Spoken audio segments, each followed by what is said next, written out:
السلام علیکم ورحمۃ اللہ وبرکاتہ۔ پروگرام دین دنیا اور ہم کے ساتھ مشرف حسینی آپ کی خدمت میں حاضر ہیں۔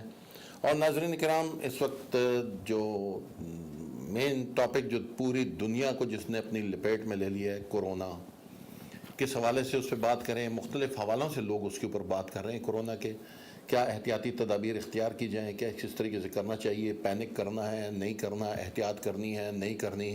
ارے بھائی، ہم تو ڈرتے نہیں، ہم تو خوف زدہ نہیں ہوتے، ہمارا تو کوئی مسئلہ نہیں اور ہم کسی سے ڈرنے والے نہیں ہیں اور اپنے راستے پہ چلنے والے ہیں۔ کیا ہمیں اپنے ڈر اور خوف کو چھپانا چاہیے اور پینک نہ کرنے میں کہ زمرے میں یہ بات آتی ہے کہ ہم پینک نہیں کر رہے ہیں اور ہم بڑے دھڑلے والے لوگ ہیں اور اس وجہ سے ہم جو چاہیں وہ کر لیں؟ یا احتیاط کرنا کیا خوف کی نشانی ہے؟ اگر کوئی احتیاط کر رہا ہے تو کیا وہ خوف زدہ ہے؟ اس کے بیچ میں تھوڑا سا جو ڈفرینس ہے، تھوڑی سی اس کے اوپر بھی گفتگو ہوگی۔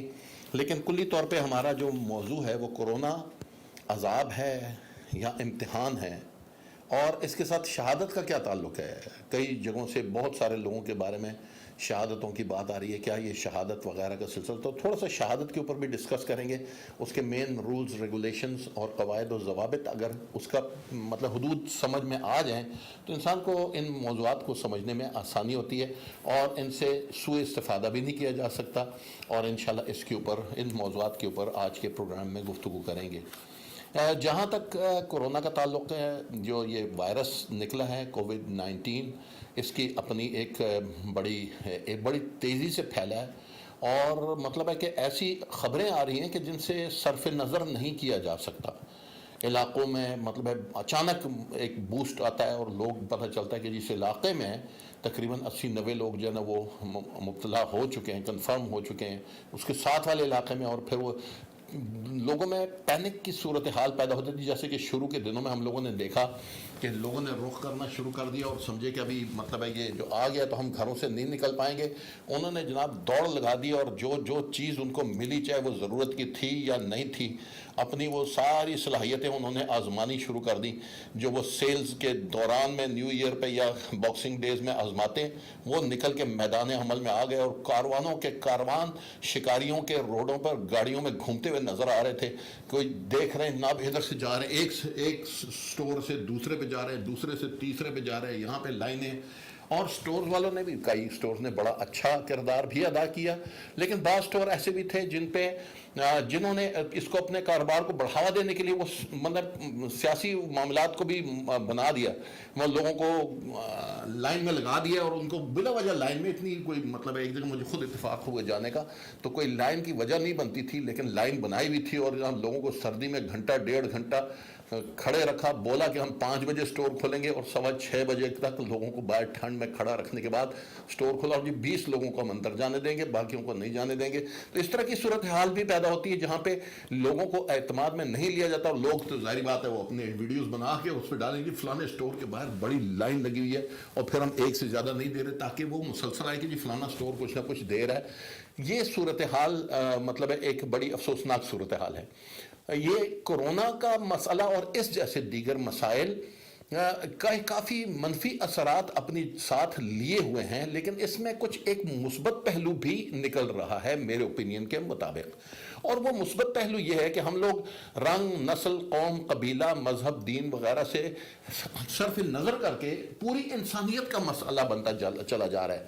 ہماری جو جغرافیائی حدود، جغرافیکل باؤنڈریز بنا دی گئی تھیں، یہ ایران ہے، یہ افغانستان ہے، یہ پاکستان ہے، یہ برٹن ہے، UK ہے، اور اس کے ساتھ یہ فرانس ہے، یہ بیلجیم ہے، یہ ہالینڈ ہے، یہ اسپین ہے، یہ اٹلی ہے، یہ یورپ ہے، یہ امریکہ ہے، یہ افریقہ ہے، یہ فلانے، یہ جو ڈویژنز بنا دی گئی تھی انسان نے خود بنا دی، اور بڑے بڑے امیگریشن لاز اس کے لیے بنا دیے گئے، ان ساروں کو سے ہٹ کے اب یہ انسانیت کا مسئلہ بن گیا ہے، اور ان کو انسان خود قریب ہو گئے۔ کوئی نہیں دیکھتا کہ میرے کس نسل سے تعلق ہے، میں ایشین ہوں، افریقن ہوں، میں چائنیز نسل سے میرا تعلق ہے، یا میرا مثال سے تو یورپین نسل سے تعلق ہے، یا میں کسی اور اس سے تعلق رکھتا ہوں، لیکن انسانیت کے نام پر مجھے خود دیکھنے کا اتفاق ہوا۔ ایک بلاک آف فلیٹس میں نے دیکھا، ایک انگلش بزرگ آدمی تھا، اور اس میں دیکھا کہ ایک افریقن خاتون وہ اس کے پاس کھڑی تھی اور وہ بیچارہ سن نہیں پا رہا تھا، اس نے منہ پہ ماسک خاتون نے لگایا تھا، اس کو سنا رہی تھی کہ دیکھو اگر آپ کو کھانے کی کسی چیز کی ضرورت ہو، کسی قسم کی پرابلم ہو، وہ سننے سے بھی قاصر تھا، کافی ضعیف بھی تھا، انہوں نے کہا اگر کسی چیز کی آپ کو ضرورت پڑے آپ میرے ساتھ یہ فون نمبر ہے مجھے فون کر دیں اور مجھے بتا دیں تو میں آپ کو کہ وہ خود وہ خاتون بھی اس کو مدد کی ضرورت تھی۔ یہ انسانیت کے جو جذبات رونما ہوا یہ اپنی جگہ پر، یہ اپنی جگہ ایک مثبت پہلو بھی اس میں موجود ہے۔ کوئی بھی چیز آتی ہے دنیا میں اس کا چاہے وہ مصیبت ہو، مشکل ہو یا کوئی اچھائی ہو، اس میں انسان کی اندر کی جو خوبیاں ہیں اور خامیاں نکل کے باہر آ جاتی ہیں۔ تو یہ کرونا وائرس سے بھی یہی سلسلہ آ رہا ہے۔ کئی جگہ پہ ایسا بھی ہوا ہے، ہمیں پاکستان سے کچھ خبریں ملی کہ کچھ لوگوں نے اپنے فون نمبرز لوگوں کو دے دیے کہ اگر آپ کو گھر کے راشن کی اور ان چیزوں کی یعنی اجناس کی، گندم کی، آٹے کی، چاول کی، دالوں کی، آئلز کی یا کسی اور چیز کی جو آپ کی روزمرہ کی کھانے پینے کی ضروریات ہیں، جو ایسینشلز ہیں آپ کی زندگی کے، اگر ان کی ضرورت ہو تو اس نمبر پہ کال کر دیجئے اور ہم آپ کو راشن مہیا کریں گے۔ لیکن یہ بھی دیکھنے میں آیا کہ کچھ لوگوں کو جنہوں نے کسی کے پیسے دینے تھے یا قرض دینا تھا یا کچھ اور کرنا تھا تو انہوں نے اس کو مطلب ہے اس نیگیٹو انداز میں اپنے پیسے مانگنے کے لیے کھڑے ہو گئے کہ جہاں پہلے میرے پیسے نکالو، آگے حالات پتہ نہیں کیا بنتے ہیں تو پہلے میرے پیسے نکالو۔ کچھ لوگ ایسے بھی تھے جنہوں نے اپنے کارندوں کے لیے، مجھے کراچی سے اور دیگر جگہوں سے یہ خبریں ملی کہ کچھ لوگوں نے مطلب اپنے کارندوں کو بول دیا کہ آپ لوگ جاؤ گھر میں بیٹھو لیکن ہم آپ کو مسلسل جتنا یہ موقع ہے کہ جب تک یہ مسئلہ حل نہیں ہو جاتا ہم آپ کو آپ کی تنخواہ دیتے رہیں گے۔ یہ ایک اچھائی کا پہلو۔ تو اس موقع کے اوپر اچھائی بہت اچھائی ہے اور برائی بہت برائی ہے۔ تو ناظرین کرام، اس تمہید کے ساتھ اب کورونا کے بارے میں جو لوگوں کے بارے میں نظریات آ رہے ہیں، مختلف قسم کی کٹ پیسٹ والے جو لوگ ہیں نا، جو مطلب ہے فیس بک کے اوپر ادھر سے اٹھایا کٹ پیسٹ جو چیز پڑھ لی، اور اکثر لوگ خود پڑھتے بھی نہیں، عمل کرنا تو بعد کی بات ہے، وہ دیکھتے ہیں کہ یہ کورونا عذاب ہے، یہ امتحان ہے، یا یہ علو درجات یعنی درجات کی بلندی کا باعث بن رہا ہے۔ اس میں کیا ہے؟ میں نے گزشتہ پروگرام میں بھی اس کے اوپر تھوڑا سا اشارہ کیا تھا کہ کوئی بھی مشکل، کوئی بھی مصیبت آتی ہے وہ ڈیپینڈ کرتی ہے کہ جو فرد اس کو فیس کر رہا ہے اس کی سچویشن کیا ہے۔ اگر گناہگار ہے، اگر کوئی ایسا فرد ہے جو خدا کی علناً اعلانیہ طور پہ معصیت کرتا ہے، خدا کے احکامات کو پامال کرتا ہے، سرکشی کرتا ہے، سرکش ہے خدا کا، یہ متکبر قسم کا ہے، اگر اس پر مصیبت آتی ہے تو سمجھ لیں کہ اس کے اوپر عذاب کے طور پہ آ رہی ہے۔ اگر کسی مومن پہ اللہ کے آگے جو سر جھکائے ہوئے ہے، اللہ کی مخلوق کا خیال رکھنے والا، اچھائی اور نیکی کی طرف کرنے والا ہے، جلنے والا ہے اور لوگوں کو بلانے والا ہے، نیکی کو انکریج کرنے والا فرد ہے، اگر اس پہ مصیبت آتی ہے تو وہ اس کا امتحان ہوتا ہے۔ اور اگر کسی اولیاء میں سے کسی کے اوپر کوئی ایسی چیز وارد ہوتی ہے تو یقیناً ان کے درجات کی بلندی کا باعث بنتا ہے۔ تاریخ میں بہت سارے واقعات ایسے بھرے پڑے ہیں جہاں پہ بڑے بڑے لوگ، متکبر لوگوں پر، فرعون و نمرود و شداد و ابو جہل و ابو لہب جیسے لوگ، ان کے اوپر جب عذاب آئے تو آپ یہ نہیں کہہ سکتے کہ ان کے امتحان تھے، ان کے امتحان ہو چکے تھے، امتحانوں میں یہ فیل ہو چکے تھے اور ان کے اوپر یہ عذاب آئے۔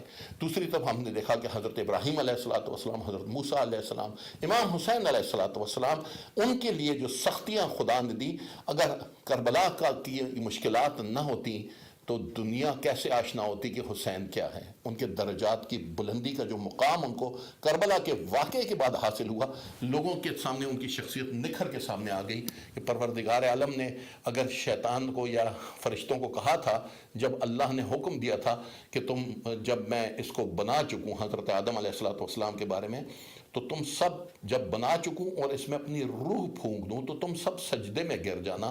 وہ سجدہ کیوں کروایا گیا تھا؟ وہ بتانے کے لیے وہ ہستیاں جو تاریخ میں ایک چمکتے ہوئے سورج کی مانند ہیں، ان ہستیوں کے کردار کو، اخلاق کو، ان کی بلندی درجات کو اب دیکھیں کہ کس طرح انہوں نے ہزاروں مشکلات صبر کے ساتھ برداشت کی، لیکن ایک کام نہیں ہونے دیا، بد دعا نہیں دی، اللہ کے مخلوق کو بد دعا نہیں دی۔ کیوں نہیں دی بد دعا؟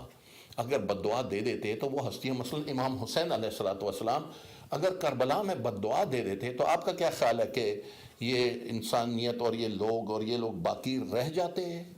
اگر پنجتن پاک حضرت پیغمبر اکرم صلی اللہ علیہ وآلہ وسلم، حضرت امیر المومنین علی علیہ السلام، حضرت امام حسن علیہ السلام، حضرت امام حسین علیہ السلام، حضرت فاطمہ الزہرا سلام اللہ علیہا، یہ ہستیاں اگر بنی نجران کے سامنے جا کر دعا کرتی ہیں تو وہاں کے بڑے بڑے دینی رہنما کھڑے ہو کر کہہ دیتے ہیں کہ خدا ہم آج ایسی ہستیوں کو دیکھ رہے ہیں کہ اگر انہوں نے دعا کے لیے ہاتھ اٹھا دیے تو یہ ہمارے اوپر خدا کا عذاب آ جائے گا۔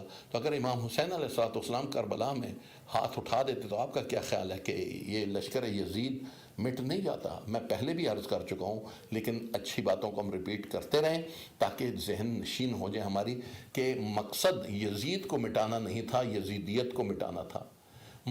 مقصد ظالم کو مٹانا نہیں تھا، ظلم کو مٹانا تھا، اور اس کے لیے پروردگار عالم کے اس عظیم راستے پر چلنے والے ایک ایسے ہستی نے، امام حسین علیہ السلام نے، جو صبر کے ذریعے جہاد کیا، جدوجہد کی، سٹرگل کیا، اس صبر نے آج پوری دنیا کو پیغام حسینیت سے آشنا کر دیا۔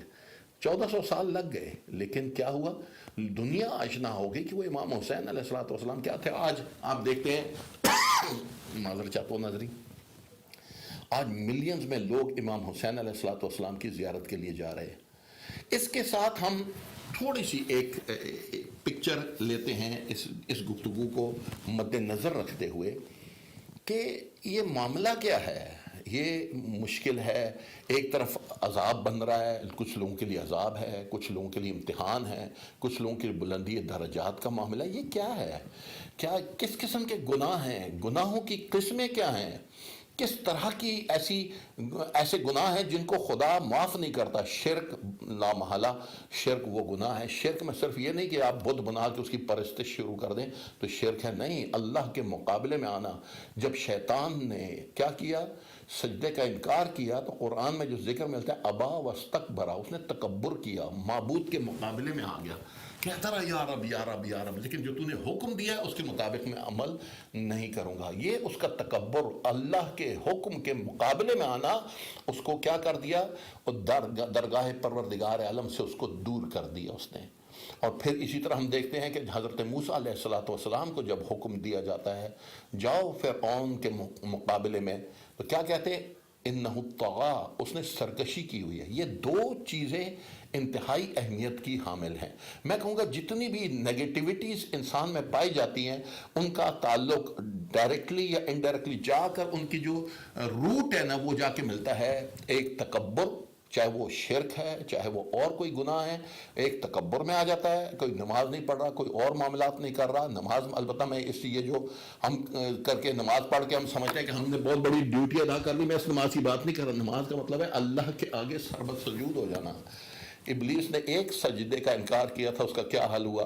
اور جو دنیا میں کہہ دے کہ جی میں نے سجدہ چھوڑا، جی نماز کس نے دیکھی ہے؟ نماز دل کی نماز ہوتی ہے، یہ نمازیں پڑھنے سے، ٹکرے مارنے سے کیا ہوتا ہے؟ تو یہ جس وقت ملک الموت آخر میں آئے گا نا، سامنے کھڑا ہو جائے گا 1 to 1، جب ہم اس کے ساتھ ہوں گے اور ہر شخص ہوگا، اس وقت پتہ چلے گا، اس وقت پوچھے گا ہاں بھیا کیا کہہ رہے تھے، ذرا بتانا ایک مرتبہ، پھر دہرانا۔ وہ پھر کہے گا مائی باپ آپ جو کہہ رہے ہو صحیح کر رہے ہو، مجھے معاف کر دو، مجھ سے غلطی ہو گئی۔ کہے گا ابھی توبہ کا دروازہ بند ہو چکا ہے، کاش تمہیں پہلے سمجھ آ گئی ہوتی۔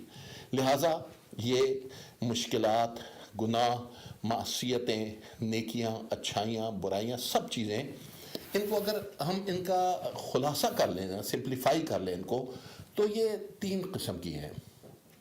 3 قسم کی کون سی؟ ایک جس کا تعلق انسان کے جسم کے ساتھ ہے، ایک وہ جس کا تعلق انسان کی عقل کے ساتھ ہے، ایک اس کا تعلق انسان کی روح کے ساتھ ہے۔ لذتیں بھی اسی طرح ہیں، مطلب ایک انسان کے جسم کی جسمانی لذت ہوتی ہے، ایک منٹل لذت ہوتی ہے، ذہنی طور پہ انسان لذت محسوس کرتا ہے، ایک مرتبہ انسان ایک روحانی ایک لذت محسوس کرتا ہے۔ ہم دیکھتے ہیں نا کہ کئی مرتبہ کچھ لوگوں کو کھانے پینے یا مثال جنسی خواہشات ان کی پوری ہوتی ہیں یا دنیاوی خواہشات پوری ہوتی ہیں، ان کو بڑی لذت محسوس ہوتی ہے، اور اس لذت میں آ کے جب یہ انسان کی انرجیز اور پاورز جو خواہشات نفسانی کے ساتھ اٹیچ ہیں، یہ عروج پہ ہوتی ہے نا، تقریباً 12-13 سال سے لے کر 14 سال سے لے کر اور تقریباً 22-27 سال تک یہ اس وقت عروج پہ ہوتی ہے. اس وقت انسان نہیں دیکھتا کہ کوئی بولے نہ کر کے بھائی ذرا سدھر جاؤ بھائی, ابھی کوئی خیال کر لو. کہتا ہے بھائی تمہارا بڑھاپا آ گیا, تم ابھی نصیحتیں کر رہے ہو, تم نے جوانی میں سارے خوش کیے اور ابھی آ کے ہمیں نصیحتیں کر رہے ہو. وہ جوانی میں کیا کہتے ہیں, ٹرکوں کے پیچھے پاکستان میں لکھا ہوتا ہے نا, اچھا دوست پھر ملیں گے. ان کو نصیحت شروع کر دو فوراً کہتے ہیں جی بعد میں بات ہوگی, ابھی اس وقت میرے پاس ٹائم نہیں ہے اس چیز کا. یہ جوانی میں یہ خواہشات نفسانی کی لذتیں یہ انسان کو لذت پہنچاتی ہیں. پھر اس کے بعد اقتدار کی لذت آتی ہے. علماء بیان کرتے ہیں, میں انہی کا بیان کردہ آپ کی خدمت میں پیش کر رہا ہوں. پھر دوسری لذت کا وہ ہوتا ہے جو اقتدار کے ساتھ ہوتی ہے. ان کو یہ البتہ یہ گڑبڑ ہو گئی ابھی مطلب ہے وہ کیا کہتے ہیں, جو خواہشات نفسانی کے غلام ہوتے ہیں وہ اقتدار کے پیچھے بھی پڑ جاتے ہیں کہ اقتدار میں زیادہ موقع ملتا ہے ان لذتوں سے فائدہ اٹھانے کا. لیکن ان کی مین لذت جو ہوتی ہے اقتدار کے لیے ہوتی ہے. وہ کہتے ہیں اگر ملک میں اپنے جائیں گے تو جب لذت ملے گی اقتدار کی تب جائیں گے, کیونکہ وہ پرائم منسٹر ہاؤس جو ہے ایک قسم کا وہ ایک عظیم جگہ ہے. وہاں پہ گھوڑے رکھے ہیں لوگوں نے وہاں پہ, اور وہ ملکی عیاشی کے اور آرام و آسائش کے ذریعے جو ٹاپ پہ ہیں, پورے ملک کا نچوڑ ہے. لوگ جائیں بھاڑ میں جو کچھ بھی کرتے رہے, ہمارے لیے آرام آسائش وغیرہ ہونا چاہیے. اور وہ اتنا بڑا محل جو بنایا ہوا ہے اس سے وہ لذتیں اٹھانی چاہیے. تو دوسرا اقتدار کی لذت ہے. اس کے لیے انسان کھانے پینے کی لذت, مکان کی لذت, گھر بار کی لذت, زمینیں بیچ دے گا, سارا کچھ کرے گا کہ اقتدار میں مل جائیں. یہ اس سے اوپر کی لذت ہے. تیسری لذت وہ ہے جو معبود نے بقول امام کے معصوم فرماتے ہیں کہ اللہ نے عبادت کی لذت وہ گناہگار پر حرام کر دی ہے. جب انسان گناہوں میں لت پت ہو جاتا ہے پھر وہ اس کو گناہوں سے کہ ان کی یعنی جو عبادت کی لذت ہے اس سے وہ آشنا نہیں رہتا, اس کو عبادت میں لذت نہیں ملتی. پھر وہ عبادت کی طرف آتا ہے, اس کے لیے مشکل اور مصیبت بن جاتی ہے. عزیزان, یہ کیٹیگریز ان کو جب ہم لے کر چلتے ہیں معاشرے میں گناہ جو کرتے ہیں, ایک مرتبہ ایک فرد گناہ کر رہا ہے انڈیویجول کے طور پہ, اس کا ذاتی گناہ ہے, اپنی حد تک محدود ہے. اس نے گناہ کیا ایک جگہ کسی جگہ, یا تنہائی میں خود گناہ کیا, یا کسی کے ساتھ مل کر گناہ کیا, یا جنسی گناہ کیا خدا نخواستہ, یا کوئی اور گناہ کیا جس میں وہ خود انوالو تھا, اپنی حد تک وہ محدود تھا. ایک یہ گناہ ہے. ایک مرتبہ وہ ایسا گناہ کرتا ہے جو پورے معاشرے کو نقصان پہنچاتا ہے. وہ کیا کرتا ہے, پورے معاشرے کو نقصان پہنچا رہا ہے. ایک گناہ کر رہا ہے اور اوپر سے ہم کہتے ہیں کہ وہ علنی طور پہ کر رہا ہے. کئی دفعہ ہمیں بھی کئی لیڈرز کی وہ باتیں ملتی ہیں کہ بھائی پیتا ہوں میں لیکن میں جھوٹ نہیں بولتا, میں سچ بول رہا ہوں. یعنی ایک مرتبہ آپ گناہ کر رہے ہیں, دوسرا اس کا اعلان بھی کر رہے ہیں. یہ اس سے بدتر چیز ہے علنی گناہ کرنا. اور فاسق و فاجر جس کو کہا جاتا ہے, وہ جو مشہور ہو جائے, جس کی شہرت ہو جائے کسی گناہ کبیرہ کے لیے, اس کو ہم فاسق و فاجر کہتے ہیں. یہ دوسری کیٹیگری کا گناہ ہے جہاں انسان فاسق و فاجر ہو جاتا ہے.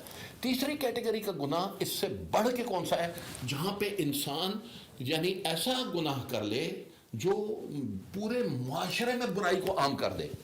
یعنی ایک مرتبہ انسان ذات تک گناہ کر رہا ہے, ایک مرتبہ علنی طور پہ کر رہا ہے, اس گناہ کی کراہت کو معاشرے سے ختم کر رہا ہے. ایک مرتبہ اس گناہ کو تقویت دے کے معاشرے میں رائج کر رہا ہے. اس کو مفسد فی الارض, زمین پر فساد پیدا کرنے والے سے تشبیہ دی گئی ہے اور اس کا ذکر کیا گیا. یہ جو مفسد فی الارض ہے نا, اس کا گناہ کہیں بڑا ہے اس ذاتی گناہ سے. اس کا گناہ کہیں بڑا ہے اس گناہ سے جو ایک فرد نے اپنے اعلانیہ طور پہ گناہ کیا, اس سے بھی یہ بڑا گناہ ہے. ناظرین کرام, جس طرح یہ گناہوں کی کیٹیگری اس طریقے سے تقسیم ہوتی ہے, اسی طریقے سے نیکیوں اور اچھائیوں کی کیٹیگریز بھی تقسیم ہوتی ہیں. ایک مرتبہ کوئی چھپ کے اپنی ذات کی حد تک, جسم کی حد تک نیکی کر رہا ہے. ایک مرتبہ وہ علنی طور پہ نیکی کر رہا ہے, دنیا میں اعلان کر رہا ہے اور اچھائی پھیلا رہا ہے. اور تیسری مرتبہ وہ ایسی نیکی کرتا ہے کہ معاشرے میں نیکیاں پھیل جائیں.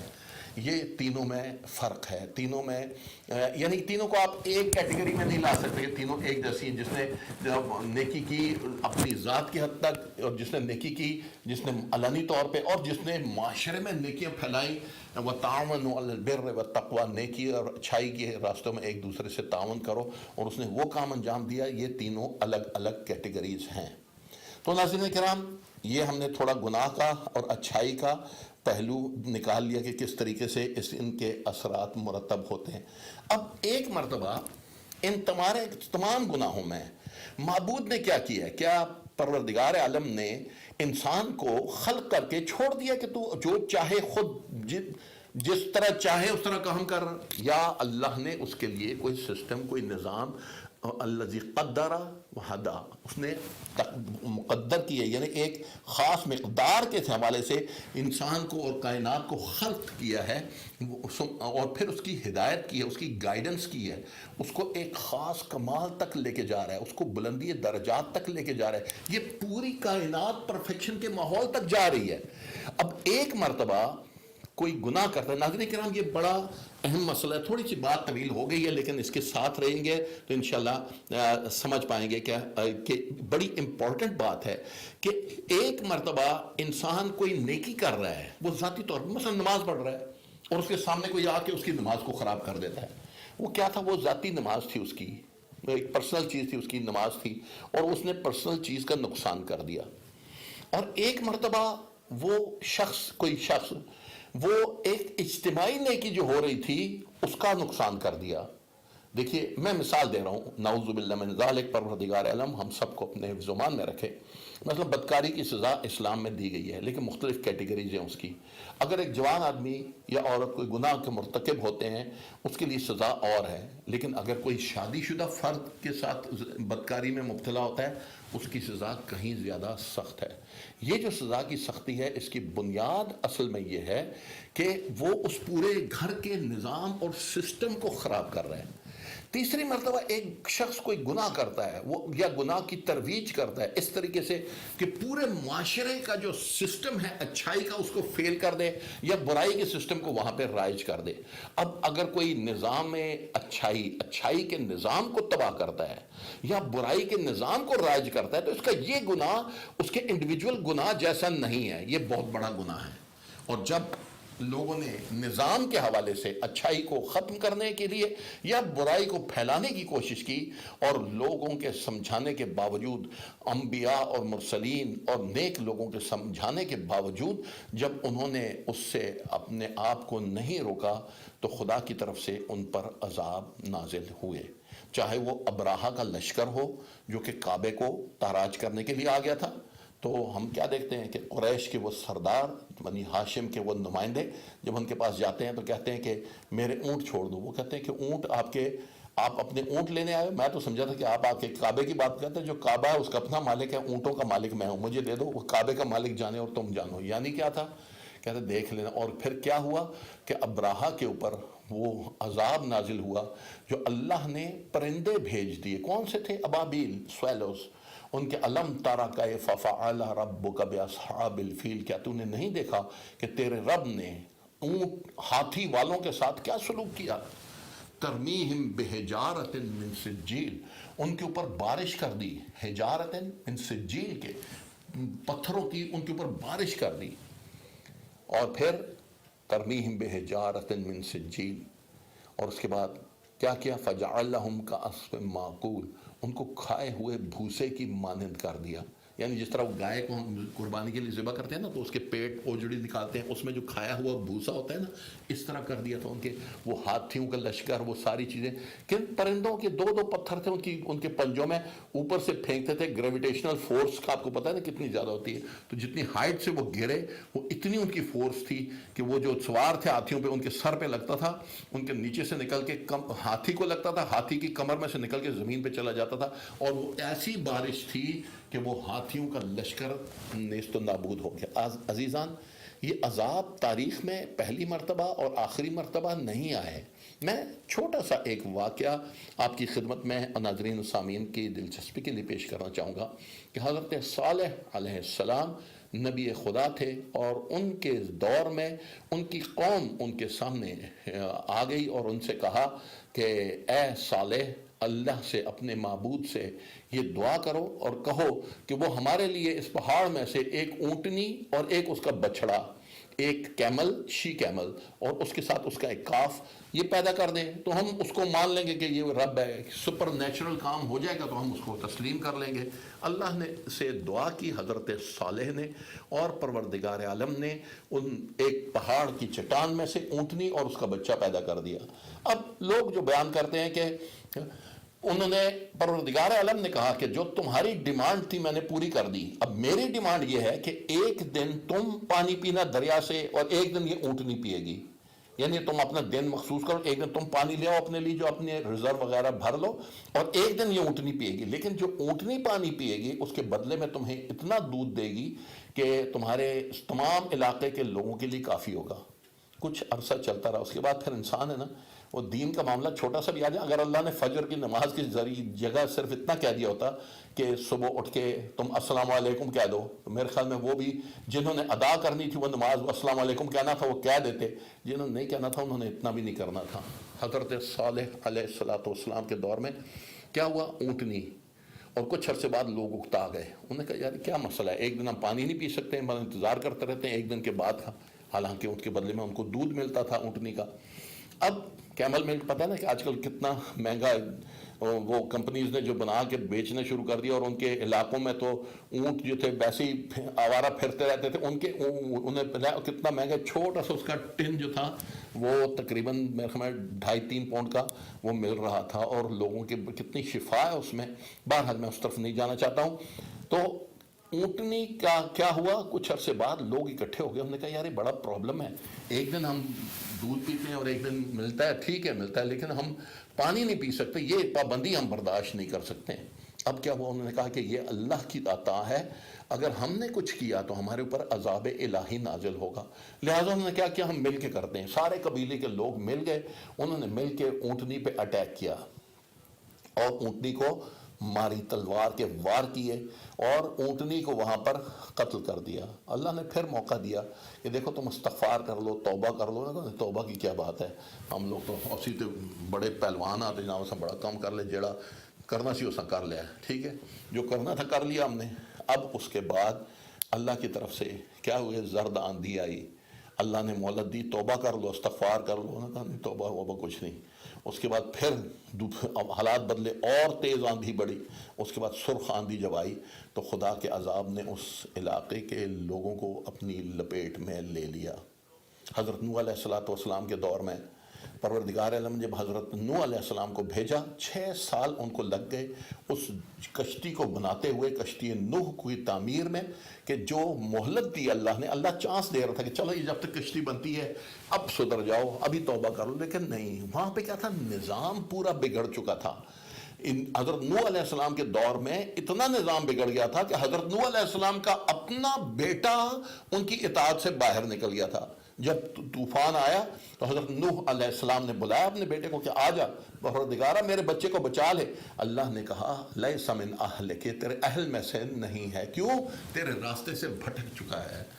امیر المومنین علی علیہ السلام فرماتے ہیں نا کہ جس کو عمل پیچھے کر دے اس کو نسل آگے نہیں کر سکتی۔ اولاد ہونا ان کو فضیلت نہیں دے سکا جب ان کے عمل نے اپنے جد کی، اپنے والد کی جو جد کا راستہ، حضرت آدم علیہ السلام کا جو راستہ تھا اور حضرت نوح علیہ السلام کا جو راستہ تھا، اس سے وہ پھر گیا، تو اس کے بعد اس کو کوئی نہ بچا سکا۔ اس نے کہا میں پہاڑ پہ چڑھ جاؤں گا۔ اس کو معلوم نہیں تھا کہ جب اللہ کا عذاب آتا ہے پھر پہاڑ اور کوئی چیز آپ کو بچا نہیں سکتی ہے۔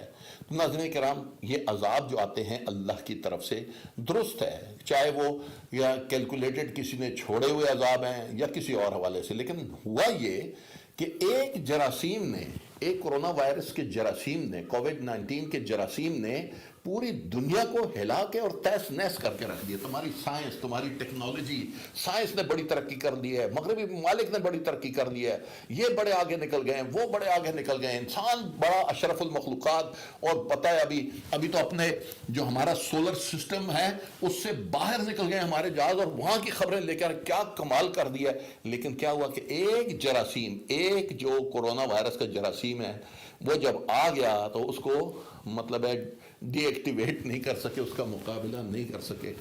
Economic system فلیپ، political system فلیپ، immigration system فلیپ، لوگوں کو باہر جانا فلیپ، سب لوگ گھروں میں۔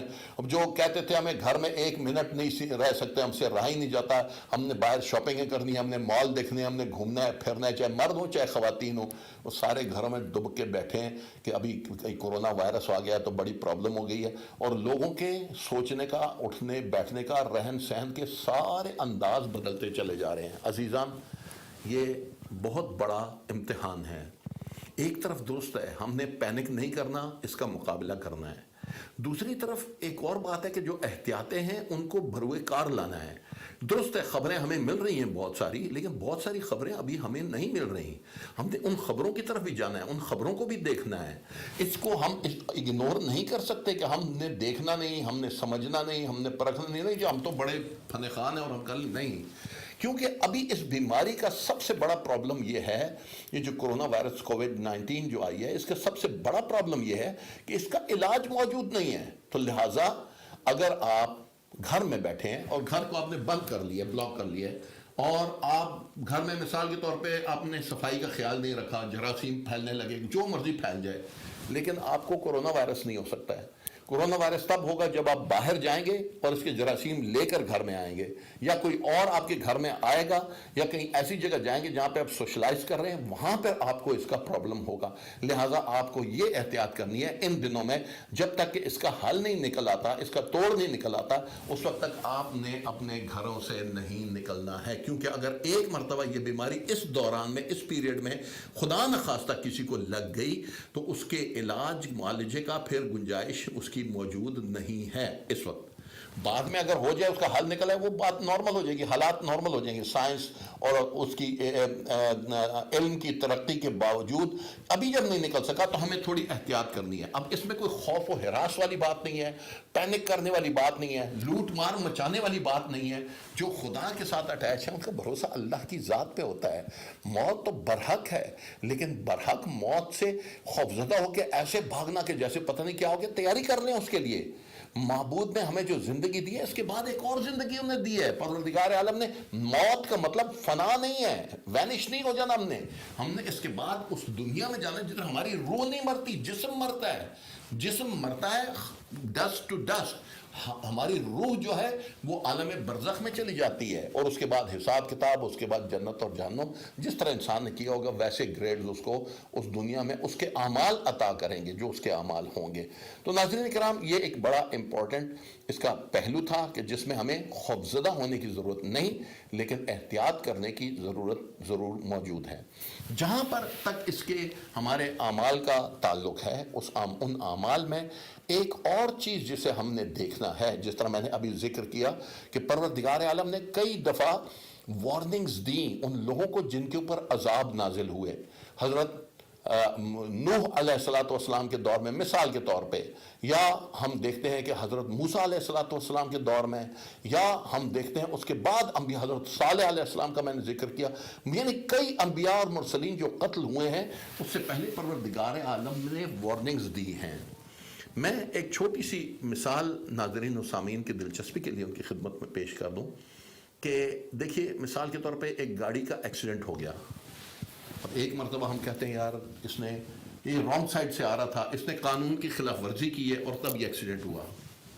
درست ہے، مان لیا، کوئی اس میں دوسری بات نہیں ہے، ٹھیک ہے جی، قانون کی خلاف ورزی کی ہے. لیکن اگر معبود کے ساتھ میرا معبود کو منظور نہ ہوتا تو کیا یہ ایکسیڈنٹ ہو سکتا تھا؟ وہ مسبب الاسباب ہے. اگر وہ مجھے بچانا چاہتا تو بچا بھی سکتا تھا، لیکن میں اس لیول پہ اپنے معبود کے ساتھ نہیں تھا کہ معبود مجھے اس عذاب سے، اس مصیبت سے اور مشکل سے بچاتا. یہ وائرس آ گیا ہے، درست ہے، ٹھیک ہے، ساری بات کہ مثال کے طور پہ ہماری کمزوریاں، کوتاہیاں، اور یہ چیز کم تھی اور وہ تھی، جراثیم نکل آیا اور یہ نکل آیا اور اس کی وجہ سے یہ بیماری لگ گئی. لیکن ایک وارننگ معبود کی طرف سے بھی تو ہے، اس طرف بھی تو توجہ کرنے کی ضرورت ہے. ہم کتنے دنیا میں کتنے غافل ہو گئے تھے، کتنے معبود کے مطلب ہے راستے کو چھوڑ کے ہم کن چیزوں میں گم ہو گئے تھے. روٹی، کپڑا، مکان، سارا دن ہماری بھاگ دوڑ یہی ہے. یعنی روٹی کہاں سے ملے گی، کھانا کہاں سے ملے گا، کپڑا کہاں سے ملے گا، مکان کیسے لے کر آئیں گے، اپنی جنسی خواہشات کیسے پوری کریں گے، اپنے مال، دولت، اسباب وغیرہ یہ کیسے بنائیں گے، ان چیزوں میں پڑ گئے تھے. اور اس دلدل میں ایسے گم ہوئے کہ ہم نے لوگوں کے حقوق کا بھی خیال نہیں رکھا، ہم نے قریبیوں کا خیال نہیں رکھا. اور اس میں کوئی بھی ہو سکتا ہے. خدا پروردگار عالم ہمیں محفوظ رکھے کہ ہم کسی کے حق کا ایسے پامال کریں کہ قیامت کے دن ہم اس کا جواب نہ دے سکیں. ہر شخص کے پاس دنیا میں جواب ضرور ہوتا ہے، ایک لسٹ ہوتی ہے کہ جی میرے پاس یہ جواب ہے، یہ جواب ہے، یہ جواب ہے. لیکن وہاں پہ جب معبود کے سامنے جائیں گے نا، پھر ادھر سوال اور طریقے سے ہوگا اور اس کا جواب بھی اور طریقے سے سنا جائے گا. وہاں پہ پھر آپ کو لسٹ نکالنے کی ضرورت نہیں، آپ کا اعمال نامہ خود بتا دے گا کہ آپ نے کیا کیا اور اس کو کیسے بھگتنا پڑے گا. کسی کو گھمنڈ نہیں کرنا چاہیے کہ میں تو بالکل بخشا ہوا ہوں تو باقی دوسرا جو ہے وہ بالکل جہنمی ہے. کیا پتہ اس کے پاس کوئی بڑی دلیل ایسی موجود ہو جو آپ کی چھوٹی دلیل کو دنیا میں تو وہ رد نہیں کر سکا، آخرت میں رد کر دے. لہٰذا اپنے ریکارڈ کو ہمیں دنیا میں ٹھیک کرنا ہے، نمبر 1. نمبر 2، جو ہم سے گناہ سرزد ہوئے ہیں، چاہے وہ چھوٹے گناہ ہیں، ہم نے جھوٹ بولا، ہم نے غیبت کی، ہم نے لوگوں کے حق پامال کیے کسی طریقے کا، ان کو درست کرنے کی ضرورت ہے جتنا ہو سکے، بشرطے کہ اس سے فساد پھیلنے کا اندیشہ نہ ہو. ایک مرتبہ انسان کسی سے جا کر معافی مانگتا ہے، تلافی کرتا ہے، درست ہے، اچھی بات ہے، کر لینی چاہیے، لیکن اس سے ایک ظلم کی تقویت ہو رہی ہے، زیادتی کی تقویت ہے، وہ اپنی برائی میں اور پکا ہو رہا ہے. یہاں پہ صورتحال اور ہے. ایک مرتبہ نہیں، اس کو سمجھانے سے، آپ کی مثال کے طور پہ معاف کر دینے سے، وہ کہتے ہیں نا، بڑوں کا قول بھی ہے کہ جو خاندانی لوگ ہوتے ہیں نا، ان کے ساتھ اچھائی کرو نا، اگر وہ برائی کرتا ہے اور آپ نے اس سے اچھائی کر دی تو وہ اور آپ کے آگے سے کیا کہتے ہیں جھک جاتا ہے. لیکن جو بعض لوگ ایسے بھی ہوتے ہیں کہ ان کے ساتھ اگر آپ برائی کے بدلے میں اچھائی کریں گے نا تو وہ اور متکبر ہو جاتے ہیں، اور وہ کہتے ہیں جی میں تو بالکل ٹھیک ٹھاک ہوں، تو غلط ہیں ہی آپ. تو ایسے لوگوں میں تھوڑی سی احتیاط کرنے کی میرے اوپینین کے مطابق ضرورت ہے کہ جہاں ان کی سرکشی اور ان کی باغیانہ ذہن اور ان کے تکبر میں مزید اضافے کا باعث بنے. درست ہے نا، یہاں پر اپنی جگہ، لیکن اپنے آپ کو سیف سائڈ پہ رکھنا ہر کسی کے لیے ضروری ہے. ہم سب اپنے چھوٹے گناہوں سے، فرض کریں اس کو ہم یہ سمجھ لیتے ہیں، شریعت نے بھی ہمیں بتایا نا کہ اگر کہیں آندھی آ جائے تو نماز آیات پڑھی جائے، اگر کہیں زلزلہ آ جائے تو نماز آیات پڑھو، بھائی خدا کا خوف کر لو، یہ وارننگز ہیں. اگر کہیں چاند گرہن یا سولر ایکلپس یا لونر ایکلپس ہوتا ہے، چاند گرہن یا سورج گرہن ہوتا ہے، وہاں پہ احتیاط کرو بھائی، جا کے نماز آیات پڑھو، اللہ سے مغفرت مانگو، توبہ کرو، استغفار کرو. تو یہ کورونا وائرس تو اس سے بڑی بلا ہے جس نے پوری انسانیت کو اپنی لپیٹ میں لے لیا. سولر ایکلپس اور لونر ایکلپس میں آپ کی کوئی ایسی سچویشن نہیں پیدا ہو جاتی کہ لوگ جو ہے نا بالکل اپنے گھر بار میں بند ہو کے رہ جائیں، اپنے سارے کاروبار وغیرہ، کاروباری زندگی کو بند کر لیں. لیکن یہ جو وائرس آیا ہے اس نے تو بالکل تہس نہس کر کے رکھ دیا پورے نظام کو. لہٰذا ہمارے لیے یہ ضروری ہے کہ یہ جو ہم گھروں میں بیٹھ رہے ہیں، ہمارا ٹائم نہیں پاس ہو رہا، ہماری مشکلات بن رہی ہیں، ہم گھر میں عادی نہیں ہیں رہنے کے، نکالیں کتاب قرآن، وہ جو معبود کی کتاب ہے جس میں اللہ نے ہم سے کلام کیا ہوا ہے، اس کو نکال کے تھوڑا پڑھ لیں، دعا پڑھ لیں. مجھے پڑھنی نہیں آتی، ٹھیک ہے، نہیں پڑھنی آتی، آپ اس کو یوٹیوب پہ لگا لیں یا کہیں فون میں آپ اپنی دعا لگا لیں، دعائے جوشد کبیر بالخصوص آن کر کے اس کو پڑھیں، اس کا ٹرانسلیشن پڑھ لیں. اس کا ٹرانسلیشن جب پڑھیں گے اس دعا کو، آپ کو پتہ چلے گا میں معبود سے کیا کہہ رہا ہوں، ابھی پتہ ہی نہیں، کچھ نہیں، وہ دعا لگی ہوئی ہے تو آپ سننے کا فائدہ. وہ ہمارے ملکوں میں بھی لوگ دیکھتے ہیں صبح اٹھتے ہیں تو مطلب دکان کھولتے ہیں، سورہ رحمان کی تلاوت ہو رہی ہے، پھر سورہ واقعہ کی تلاوت ہو رہی ہے، ہمارے پاس پیسہ آئے گا اور رحمتیں آئیں گی، اور سورہ یاسین کی تلاوت لگا کے خود اپنے کاموں میں، دھندوں میں ٹیلی فون کر رہے ہیں، لوگوں کو باتیں کر رہے ہیں، گپ شپ لگا رہے ہیں، کہانیاں سنا رہے ہیں، میرے ساتھ یہ ہوا تو تیرے ساتھ یہ ہوا. ان چیزوں کا دور، وارننگز کے دور میں ان چیزوں کی طرف توجہ دینے کی ضرورت نہیں ہے. اصلاح کر لینی چاہیے، پھر دوبارہ بار بار اصلاح کا موقع نہیں ملے گا.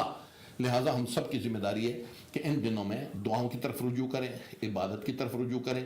نمازیں اگر ہم باقاعدگی سے نہیں پڑھے تھے، ویسے بھی ماہ رجب ہے، ماہ رجب میں کیا ہوتا ہے کہ قیامت کے دن معبود پکارے گا، آئین الرجبیون، وہاں پہ صدا آئے گی، ندا آئے گی، کہاں ہیں وہ رجب میں روزے رکھنے والے، کہاں ہیں وہ رجب میں عبادتیں کرنے والے. شعبان، ماہ شعبان، وہ عبادتوں کا مہینہ، رجب ماہ ولادت حضرت امیر المومنین علی علیہ السلام، امام حسن اور حضرت عباس علمدار کی ولادت اور سیدہ زینب کی ولادت کے ساتھ مربوط مہینہ آپ کا ماہ مبارک شعبان. اور حضرت اس کے بعد آپ کے پاس آتا ہے ماہ مبارک رمضان، جب ہم اللہ کے مہمان ہوتے ہیں. اس مہمان بننے سے پہلے ہمیں موقع مل گیا ہے، یہ اس برائی کو سمجھ لیں، اس بیماری کو سمجھ لیں، اس وائرس کی ذریعے ہمیں موقع مل گیا، کیوں نہ تیاریاں شروع کر دیں اس کی طرف جانے کی. ارے مولانا صاحب آپ تو بتا ہی رہے ہیں ابھی نمازیں پڑھو اور دعائیں پڑھو اور یہ پڑھو اور وہ پڑھو، ہمارا کاروبار ٹھپ ہو گیا. ساری چیزیں اللہ کے ہاتھ میں ہیں. کاش ہم اس چیز کو سمجھ لیں. کئی دفعہ انسان کو یہ بات سمجھتے ہوئے 70-80 سال لگ جاتے ہیں، کئی مرتبہ 60 سال میں سمجھ آ جاتی ہے، کئی مرتبہ 30-40 میں سمجھ آتی، کئی دفعہ 20-25 میں سمجھ آتی ہے. یہ معبود کی عطا ہے کہ اس کو کب سمجھنے کی توفیق عطا کر دے. تو ناظرین کرام، ان ایام میں توبہ، استغفار، عبادات، دعائیں، اگر قرآن پڑھنے میں دقت ہے، نیٹ پہ سب کچھ موجود ہے، وہی پروگرامز نکالیں اور دن میں طے کر لیں کہ میں 1 1.5 2 گھنٹے بیٹھ کر میں قرآن کی تلاوت سیکھوں گا یا سیکھوں گی، کتنی اچھی بات ہے. میں سیکھ رہا ہوں، میں اپنے بچوں کو بھی سکھا رہا ہوں. کوئز رکھیں جہاں پہ آیات وغیرہ کے ترجمے کی طرف ان کو لے کر آئیں کہ اس آیت، اس لفظ کا کیا معنی ہے، اس کے کیا مفہوم ہے، اس کی تفسیر کو دیکھیں. بڑے ماں باپ سب مل کر قرآن کی تفسیر کی مختلف دیکھیں، اس میں دیکھیں کہ ایک تفسیر میں کیا بات نکلی ہے، دوسرے میں کیا بات نکلی ہے، ان کی تفسیر کے اوپر تھوڑی توجہ غور و خوض کریں. معبود کے کلام کے اوپر بڑی اچھی اچھی تفسیریں یہاں پر موجود ہیں، ان کی طرف رجوع کریں. نیٹ کے اوپر موجود ہے، آپ کو کتاب خریدنے کی ضرورت نہیں، آپ کو بازار جانے کی ضرورت نہیں، آپ کے پاس وہ تمام وسائل موجود ہیں. یعنی یہ ایک انفرادی قسم کا عمل ہے. دوسرا عمل ہمارا اجتماعی عمل، ہم اپنی اجتماعی برائیوں کو دور کرنے کی کوشش کریں. بہت ساری اجتماعی برائیوں میں ہم لوگ مبتلا ہو چکے ہیں.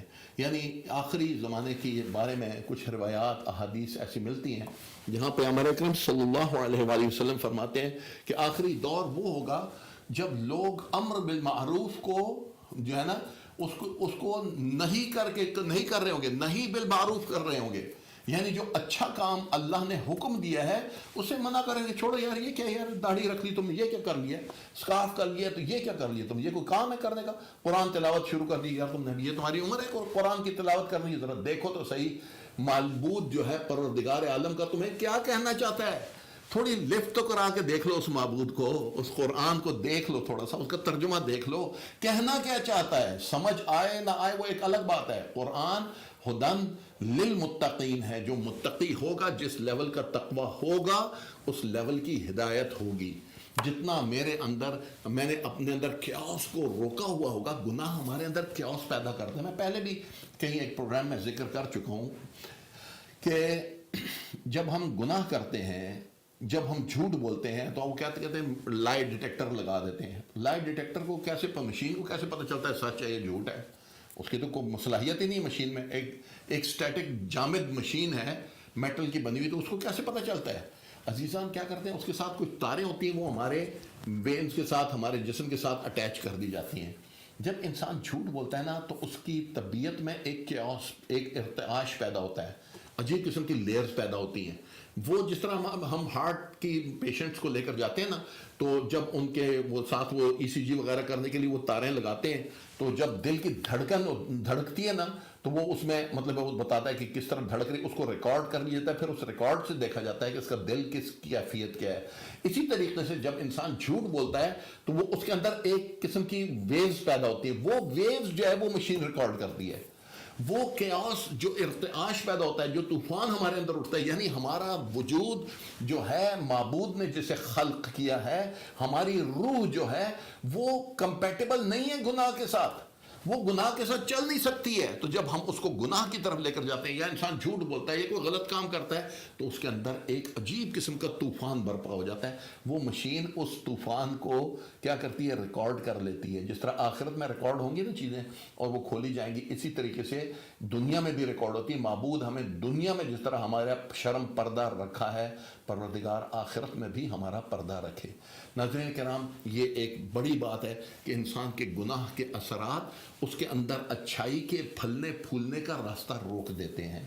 ہمیں لہٰذا ان انڈیویجول گناہوں سے بھی بچنا ہے، اجتماعی گناہوں سے بھی بچنا ہے.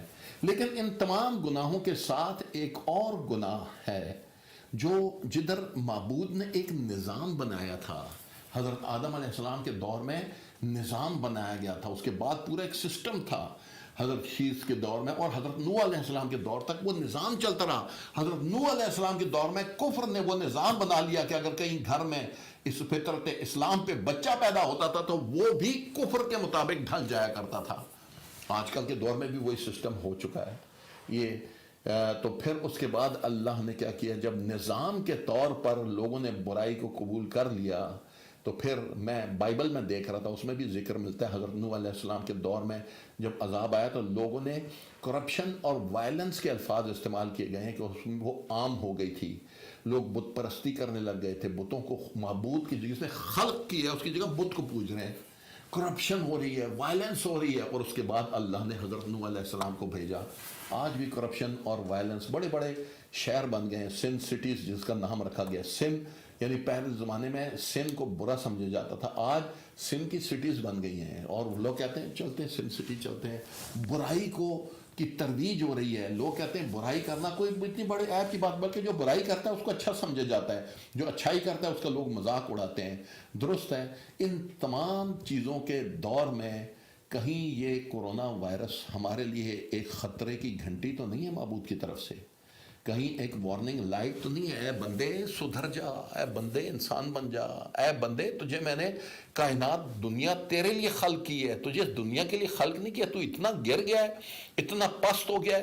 جنسی معاملات میں جو کچھ ہو رہا ہے دنیا میں، ان کو دیکھیے کہ کس پستی میں انسان گر گیا ہے. پروردگار عالم نے حجابوں میں خاتون کو خلق کیا، وہ عورت اپنے حجاب پھینک کر کہاں نکل آئی ہے؟ اس نے اپنے آپ کو نمائش کے لیے کیسے پیش کر دیا؟ حیا اور غیرت جو انسان کی بڑی بلند پایا کوالٹیز تھی، آج وہ کتنے ایک نیگیٹیوٹی بن گئی. وہ تو غیرت کے نام پہ قتل ہو رہے ہیں. اس کے کیسے اس کو بدل کے اور کیا کیا کچھ بنا دیا گیا ہے. یہ دنیا کہاں جا رہی ہے؟ کس طرف ہم جا رہے ہیں؟ کیا کر رہے ہیں؟ اور پھر ایک جراثیم کا ہم مقابلہ نہیں کر سکتے اور پوری دنیا میں ہم نے ڈنڈورے پیٹ دیے کہ ہم یہ ہیں اور ہم وہ ہیں اور ہم نے یہ ترقی کر لی، سائنس نے بڑی ترقی کر لی. سائنس سے ثابت کر کے بتاؤ کہ خدا موجود ہے. سائنس سے بتاؤ. چھوڑو یار اپنی یہ کمائی، جیب میں پیسہ ہوگا، ہر کوئی تمہاری جیب میں ہوگا. اس کے بعد یہ پیسہ دولت اور یہ خدا اور رسول اور اس کی باتیں یہ کیا ہیں؟ تو جب انسان اس لیول پہ آ جاتا ہے پھر کورونا وائرس کا جھٹکا بہت ضروری ہوتا ہے. لیکن میرے اوپینین کے مطابق ناظرین، یہ پہلا اور آخری جھٹکا نہیں ہے، یہ ایک وارننگ لائٹ ہے انسان کے لیے کہ انسان تو انسان بن جا. تو اپنی نگیٹیوٹی، جیسے میں نے کہا نا حضرت صالح کے دور میں اونٹنی کا وہ جو ہوا تھا، یا دیگر اقوام، حضرت نوح علیہ السلام کے دور میں بھی جب وارننگز آئی تھیں تو اس وقت جب وارننگز کو لوگوں نے نہیں سنا اور قتل و غارت بڑھتی چلی گئی، جس طرح آج کل بڑھ رہی ہے. یمن میں دیکھ لیں، بے گناہ لوگ اگر قتل ہو رہے ہیں تو کیا معبود ان کی دعائیں نہیں سن رہا؟ کیا معبود دیکھ نہیں رہا کہ ان کی مخلوق کے ساتھ کس طرح ظلم ہو رہا ہے؟ اگر بحرین میں لوگوں کے ساتھ ظلم ہو رہا ہے تو کیا وہ نہیں دیکھ رہا ہے؟ اگر پاکستان میں، انڈیا میں، کشمیر میں روہنگیا مسلمانوں کے ساتھ، دیگر جگہوں پر اور اقوام کے ساتھ جو ظلم ہو رہے ہیں تو کیا خدا دیکھ نہیں رہا ہے کیا؟ جو پہلے جو اوریجنل باشندے تھے، آسٹریلیا میں تھے مثال کے طور پہ، کینیڈا میں تھے، باقی جگہوں پہ تھے، ان کے ساتھ جو ظلم ہے، افریقہ میں بڑی بڑی بادشاہتیں رہی ہیں، افریقن کنٹریز کی بڑی بڑی بادشاہتیں رہی ہیں. وہ بادشاہتیں کہاں چلی گئی؟ کیسے ان کو نیست و نابود کر دیا گیا؟ آئرلینڈ میں کیا ہوا؟ باقی دنیا میں کیا ہوا؟ سیکنڈ ورلڈ وار میں کیا ہوا؟ فرسٹ ورلڈ وار میں کیا ہوا؟ ابھی کیا ہو رہا ہے؟ کس طرح ظلم اور تشدد کے بازار گرم کیے جا رہے ہیں. یہ سارے ظلم کیا معبود دیکھ کے دیکھتا رہے گا؟ ٹھیک ہے میرے بندے، میں نے تجھے بنا دیا، جو مرضی کرتا رہے اور جیسے من. نہیں، ایسی کوئی بات نہیں ہے. اس غلط فہمی میں کسی کو مبتلا نہیں ہونا چاہیے، کیونکہ اس کی پکڑ ضرور ہونی ہے. اور کہیں ایسا تو نہیں ہے کہ اس کی پکڑ آ رہی ہے. میں ڈرانے اور خوفزدہ کرنے والی بات نہیں کر رہا ہوں. میں یہ کہہ رہا ہوں پینک کرنے کی ضرورت نہیں ہے، لیکن دیکھنا چاہیے اگر کہیں ایسی برائی ہو رہی ہے کہ نظام کے طور پر برائی حاوی ہوتی چلی جا رہی ہے اور اچھائی پسپا ہو رہی ہے. حضرت شعیب علیہ السلام کے دور میں جب عذاب آیا تھا حضرت شعیب علیہ السلام کی قوم پر، اس دور میں کیا کرتے تھے؟ وہ تولنے میں گڑبڑ کرتے تھے. یعنی تول رہے نا، تو تولنے میں وہ لوگ گڑبڑ کیا کرتے تھے، کم تولتے تھے، اور وہ کم تولنے کی وجہ سے ان پر عذاب آ گیا. اور پھر ہم نے دیکھا، دنیا نے دیکھا کہ ان کے اوپر جب وہ عذاب آیا تو اس میں کہتے ہیں کہ جو اکثر لوگ تھے وہ گناہ نہیں کرتے تھے. کافی لوگ تھے، یعنی میں اکثر کیا گیا ہوں، میں یہ سمجھیں کہ بہت سے لوگ تھے جو گناہ نہیں کیا کرتے تھے، لیکن جو گناہ کرتے تھے اس پہ وہ خاموشی اختیار کرتے تھے، اور اس کی وجہ سے گناہ کے آگے بڑھنے کی جو معاملات تھے وہ بڑھتے چلے جا رہے تھے. نتیجتاً جب حضرت شعیب علیہ السلام کے دور میں وہ عذاب آیا تو آج بھی دیکھنا ہوگا کہ کہیں ایسا تو نہیں ہے کہ ہم برائی پر خاموش ہو گئے. 98% لوگ جو میں کہوں گا چکی میں پستے چلے جا رہے ہیں، اس کے اوپر آواز اٹھانا نظام کے طور پر دیکھنا کیا ہم سب کی ذمہ داری بنتی ہے یا نہیں بنتی. لوگ درست ہے، 1,24,000 انبیاء اور مرسلین نے جو کام کیا ہے اس کا نتیجہ رسول پاک صلی اللہ علیہ وآلہ وسلم کی بعثت کے ساتھ اور قرآن مجید کے حکم کے ساتھ تورات و زبور و انجیل کا جو خلاصہ ہے وہ قرآن کے بیچ میں موجود ہے، اور اس سے بڑھ کے ایک نظام پروردگار عالم نے ہمیں عطا کیا ہے. ہم اس اچھائی کے نظام کو، حضرت عیسیٰ علیہ السلام کی تعلیمات کو، حضرت داؤد علیہ السلام کی تعلیمات کو، حضرت سلیمان علیہ السلام کی تعلیمات کو اور پیغمبر اکرم صلی اللہ علیہ وآلہ وسلم کی تعلیمات کو بھلا کر ان کے خلاف ان کے نام پہ کام شروع کر دیا ہے. یعنی اسلام کے خلاف جنگ اسلام کے ذریعے سے اس کا ہم نے آغاز کر دیا. کیا عجیب کمال کیا ہم لوگوں نے, اور اس کے بیچ میں ہمیں اتنی بھی شرم نہیں آئی کہ ہم اس معاملے کو کیسے درست کریں. کیا انبیاء اور مرسلین, اللہ نے سب سے پہلے جب آدم کو خلق کیا تو آدم علیہ السلام کو نبی کے طور پہ, مربی کے طور پہ, ٹیچر کے طور پہ, گارڈین کے طور پہ, گائیڈ کے طور پہ خلق کیا. اس کے بعد اولاد آدم آئی. یعنی کسی موقع محل میں اللہ نے کسی گارڈین اور گائیڈ یا نبی یا رسول یا کسی اور سمجھنے والے کے بغیر دنیا کو نہیں رکھا. تو کیا ہم وہ نظام جو ہم رد کر چکے, جن کو ہم نے نہیں سنا, کیا ہم ان کی طرف تو نہیں بڑھ رہے ہیں؟ کہیں اس کی سزا ہمیں تو نہیں مل رہی؟ ناظرین کرام, چلتے ہیں اپنے کالر کی طرف, اس کے بعد انشاءاللہ گفتگو کا سلسلہ جاری رہے گا. السلام علیکم ورحمۃ اللہ. جی کون صاحب کہاں سے بول رہے ہیں؟ وعلیکم السلام ورحمۃ اللہ وبرکاتہ. مشرف حسین صاحب, احمد بول رہا ہوں. احمد بھائی کیسے ہیں؟ بہت مہربانی, جزاک اللہ, اللہ تعالیٰ اپنے فرمان میں رکھے سب کو. یہ جو کرونا آج کا آپ نے موضوع میں بھی رکھا ہوا ہے, عذاب ہے یا یہ امتحان ہے. آج ہی سورۃ نجم ختم ہوئی تو اس کا اینڈ تھا, اور سورۃ قمر شروع پوری سنی, اس کا ترجمہ بھی آگے سورۃ الرحمن شروع ہو گئی. لیکن پروگرام تھا کوئی تو میں ادھر جیسے آپ کا ہے تو میں پروگرام چھوڑ کر نہیں سکتا تھا, فون کیا تو اس میں حضرت صالح کا, حضرت لوط کا سورۃ قمر میں جو ذکر ملتا ہے جتنے انبیاء کا, تو وہ جو اللہ تعالیٰ نے آندھی چلائی یا وہ کنکروں کی بارش, یا حضرت نوح کا بھی آیا کہ میخوں والی کشتی, آسمان اوپر سے پھٹ پڑا, زمین نیچے سے چشمے, وہ پانی, وہ کشتی اللہ تعالیٰ نے بچا لی. جس کو چاہتا ہے بچا لیتا ہے, جس کو چاہے وہ غرق کر سکتا ہے. تو آج یہ جو عذاب الہی آیا ہے, اس کتاب کو آئے ہوئے 1400 سال ہو گئے ہیں. کیا ہم نے کبھی اس کی طرف توجہ کی کہ یہ کن کے لیے آئی ہے؟ اور اللہ ماشاءاللہ باقی چلو دنیا پہ انسانیت ہے, چائنی ہے, دوسرے ہیں, لیکن جن کے لیے یہ چیپٹر, یہ جو سلیبس یا یہ جو آیا ہے, انہوں نے کتنا اس کو سے استفادہ حاصل کیا. اور میں لمبی کہانی میں چاہتا ہوں آپ سے جواب سنیں, دوست فائدہ اٹھائیں. میں یہ کہنا چاہتا ہوں کہ اب جو سڑکوں پہ گاڑیاں کھڑی کر کے 4 موٹر سائیکل والے زیور ہاتھوں سے اتار لیتے ہیں میرے ملک میں, اور جو ہمارے حکمران ہیں ان کے تو گن مین آگے پیچھے گاڑیاں پولیس کی, ان کے دروازوں پہ بھی گن مین کھڑے ہوئے ہیں, ان کی کوٹیاں اتنی کہ آدمی دیکھے تو پگڑی گر جاتی ہے. تو ہر شہر میں وہ تو حفاظت سے رہ رہے ہیں, لیکن غریب آدمی جن کے پیسوں پر وہ یہ عیاشی کر رہے ہیں, آج یہ جو آیا ہے امتحان, آپ بھی دیکھ لیں وہ باہر نظر نہیں آئیں گے, وہ اپنی کوٹھیوں کو پتہ نہیں 7ویں کمرے میں چھوڑ کے کرونا وہاں پہ آ گیا نا, لیکن جو پکڑنا آیا تو وہ وہاں پہ بھی پکڑے گا, اس کو چھوڑے گا نہیں. تو میرا سوال یہ ہے کہ کاش اس طرف آ جائیں, تدبیر بھی کریں, تقدیر بھی, دونوں چیزیں ہیں. اپنا جو اٹھ کر کے ہی کہتے ہیں جی مجھے گولی مار دو, بازار میں لے جا کر اگر کچھ ہو جائے, گلے ملو, نماز کرنے سے گلا ملاؤ, ایسے لوگ یہ جہالت کب ختم ہوگی اور یہ اس کی طرف کب آئیں گے؟ جو میں نے سورت کا بھی حوالہ دیا اور قرآن کریم کوئی ایک جگہ نہیں ہے, 20 جگہ اللہ تعالیٰ نے مخاطب کر کے سب کا انجام بھی بتایا, تو ہمیں خوف خدا کیوں نہیں آتا؟ یہ میرا سوال ہے. السلام علیکم. بسم اللہ الرحمن الرحیم.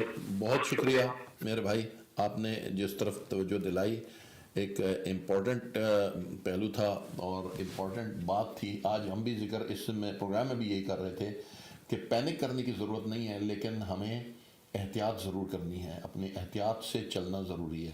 اور وہ احتیاط سے چلنا ہمیں مطلب ہے اس لیے کہ ہم دیکھیں اپنے آپ کو حفاظت کیسے کر سکتے ہیں. دین ہمیں کیا یہ نہیں کہتا کہ اپنی حفاظت چھوڑ دو اور اس کے بعد تم اپنے اس میں کام کرتے رہو. اور اگر انسان اپنی حفاظت نہیں کرتا, اپنے جان کی حفاظت کرنا بھی انسان کے لیے واجبات میں سے, فرائض میں سے ہے کہ اپنی جان کی بھی حفاظت کرو. تو اگر ہم لوگ وہ حفاظت نہیں کرتے تو پھر اس کے نقصان تو ہم خود اٹھائیں گے. چلتے ہیں اپنے نیکسٹ کالر کی طرف. السلام علیکم جی, کون صاحب کہاں سے بول رہے ہیں؟ وعلیکم السلام. جی نقوی صاحب کیسے ہیں؟ دعائیں آپ کی, آپ سنائیں صحت کیسی ہے؟ اللہ کریم سلامت رکھے. بس کبھی طبیعت اونچی نیچی تھوڑی سی, لیکن بہرحال آپ لوگوں کی دعائیں ہیں. پروردگار عالم سے دعا کیجیے ہمارے لیے بھی کہ پروردگار عالم اللہ آپ کو صحت و سلامتی دے, اور آپ ہمارے لیے تو ایک بہترین اللہ کا دیا ہوا تحفہ ہے کہ جو ہمارے تک اللہ کی باتیں پہنچاتے ہیں. وما توفیق الا باللہ، اللہ کی توفیق ہے اور اسی کی توفیق سے آپ کی دعاؤں سے ہم چل رہے ہیں. اللہ سے دعا کیجیے. آج آپ کا ٹاپک ہے کرونا، عذاب، امتحان اور شہادت. اب 3-4 چیزیں اس میں آتی ہیں. پہلی بات تو پہلے میں آپ سے یہ کہوں گا کہ جب تک کوئی قوم امتحان سے نہ گزرے نہ تو اسے عذاب کا پتہ چلے گا اور نہ عذاب کی قدر و قیمت کا پتہ چلے گا. اور جب امتحان سے گزرتا ہے تو زندگی اگر اس کی بچ جاتی ہے تو جہادی کہلاتا ہے، اور اگر زندگی نہیں بچتی تو وہ شہادت کے رتبے پہ چلا جاتا ہے. یہ امتحان کی سب سے بڑی خوبی ہے. وہ قوموں کو بنا دیتا ہے امتحان سے گزار کے قوموں کو. جیسے کہتے ہیں نا کہ بکری میں سونا جتنی دفعہ گزرے وہ کندن بنتا ہے، تو جب قومیں امتحان سے گزرتی ہیں تو پھر وہ کندن بن جاتی ہیں. یہ میرا اپنا ایک نظریہ ہے، اگر غلط ہے تو آپ اسے روک دیں. جہاں تک تعلق کرونا کا ہے قبلہ، کرونا ایک ایسی بیماری ہے جو ہمیں خود اب تک تو ہم یہی دیکھتے رہے جس کا جو جی چاہے کرتا رہا، جو چیز چاہے اسے کرتے دیکھتے رہے. اگر کسی نے غلط بات کی ہے یا روکا ہے تو لوگ باز نہیں آئے. اب بھی آپ دیکھیں کہ جب روکا جاتا ہے باہر نہ جاؤ، یہ نہ کرو، لوگ پھر بھی باز نہیں آتے. پھر بھی لوگ ہدایت پہ عمل نہیں کرتے. حالانکہ عمل کرنا چاہیے، اپنی زندگی اپنے بچوں کی زندگی کا بچانا ہے اس کا مقصد، لیکن لوگ پھر بھی باز نہیں آتے. لیکن اس کے باوجود کرونا ایک ایسا بیماری آئی ہے کہ جس نے ہم سب کو خدا کی طرف رجوع کروا دیا ہے. یہ کرونا نے خدا کی طرف رجوع کروا دیا. اب پوری دنیا میں کوئی ایسا شخص نہیں ہوگا جو یہ نہ کہے کہ اللہ تعالیٰ ہمیں معاف کر دے، یہ جو بیماریاں آ گئی ہیں اس سے ہمیں بچا اور اس بیماری کو ٹال دے. یہ کرونا ایک ایسی چیز ہے جس نے سارے چیزیں بلا کے خدا کو یاد کروا دیا ہے. اب دیکھنا یہ ہے کہ کرونا کی وجہ سے جو ہمیں خدا یاد آیا ہے تو ہمیں یہ بھی سوچنا چاہیے اس بات پہ کہ جب کبھی کسی چیز پہ کوئی عمل کرنا پڑتا ہے تو اگر آپ اس پہ عمل نہیں کریں گے تو پھر وہ آپ کے لیے عذاب بن جائے گا. اگر آپ عمل نہیں کرتے تو وہ عذاب بن جائے گا، اور اگر آپ اس پہ عمل کرتے ہیں تو وہ اس امتحان سے گزرتے ہیں تو پھر اس کا مطلب ہے کہ آپ نے عمل کر کے ثابت کر دیا اس بات پہ کہ یہ عذاب بھی ہے تو ٹل سکتا ہے. اگر آپ امتحان کی تیاری مکمل کر لیں تو یہ عذاب بھی ٹل سکتا ہے، یہ عذاب بھی ختم ہو سکتا ہے اگر آپ چاہیں تو اس پہ عمل کریں جو ہدایات دی جا چکی ہیں یا دی جاتی ہیں. اور اگر آپ ان ہدایات پہ عمل کر کے پھر آپ کی زندگی میں اگر کوئی کمی بیشی آ جائے تو پھر اس کو ہم کہتے ہیں کہ یہ شہادت ہے، اس کو ہم شہادت کہیں گے. اور یہی چیز ہمارے لیے ایک بہترین ذریعہ بنتی ہے. قبلہ میں آپ سے یہ گزارش کروں گا کہ اینڈ پہ چاہے ہو اپنے مخصوص انداز میں جس طرح آپ دعا مانگتے ہوتے ہیں ہر مجلس کے بعد، آپ دعا مانگیں کہ اللہ تعالیٰ اس امتحان سے ہمیں کامیاب کرے اور یہ امتحان ہمیں کامیابی دے اور یہ عذاب ہم سے ٹل جائے اور اس بیماری کو دنیا سے ختم کر دے. یہ اپنے مخصوص انداز میں آپ نے دعا مانگنی ہوگی. میں بھی اس میں قابو آیا ہوں، کرونا میں قابو آیا ہوں، 10 دن ہو گئے ہیں، لیکن اللہ کا کرم ہے کیا میں کچھ بہتر ہو گیا ہوں. اللہ کریم سلامت رکھے، اپنے حفظ و امان میں رکھے دنیا اور آخرت میں، اور انشاءاللہ ہم سب کو اپنے کوتاہیوں اور کمزوریوں سے ہمارے صرف نظر فرمائے، اور ہمیں سب سے بڑھ کر توبہ کے لیے پہلی چیز یہ ہے کہ ہم ہدایت پا جائیں. اگر ہدایت نہیں پا گئے نا، ہمارے ایک دوست تھے، ان کے انکل کو امریکہ میں ایک زمانے میں جب جایا کرتا تھا تو وہاں پہ میں گیا تھا تو ان کی طبیعت ٹھیک نہیں تھی، ان کا آپریشن ہوا تھا، ہونا تھا آپریشن ان کا. تو میں گیا ان کی مزاج پرسی کے لیے، تو میں نے ویسے ان سے تھوڑی فرینکنس تھی، ہے تو بزرگ تھے ہمارے، لیکن میں نے ان سے پوچھا، میں نے کہا جی آپ کہتے ہیں مولانا صاحب دعا کریں کہ ہمیں اللہ جو ہے نا شفا دے دے.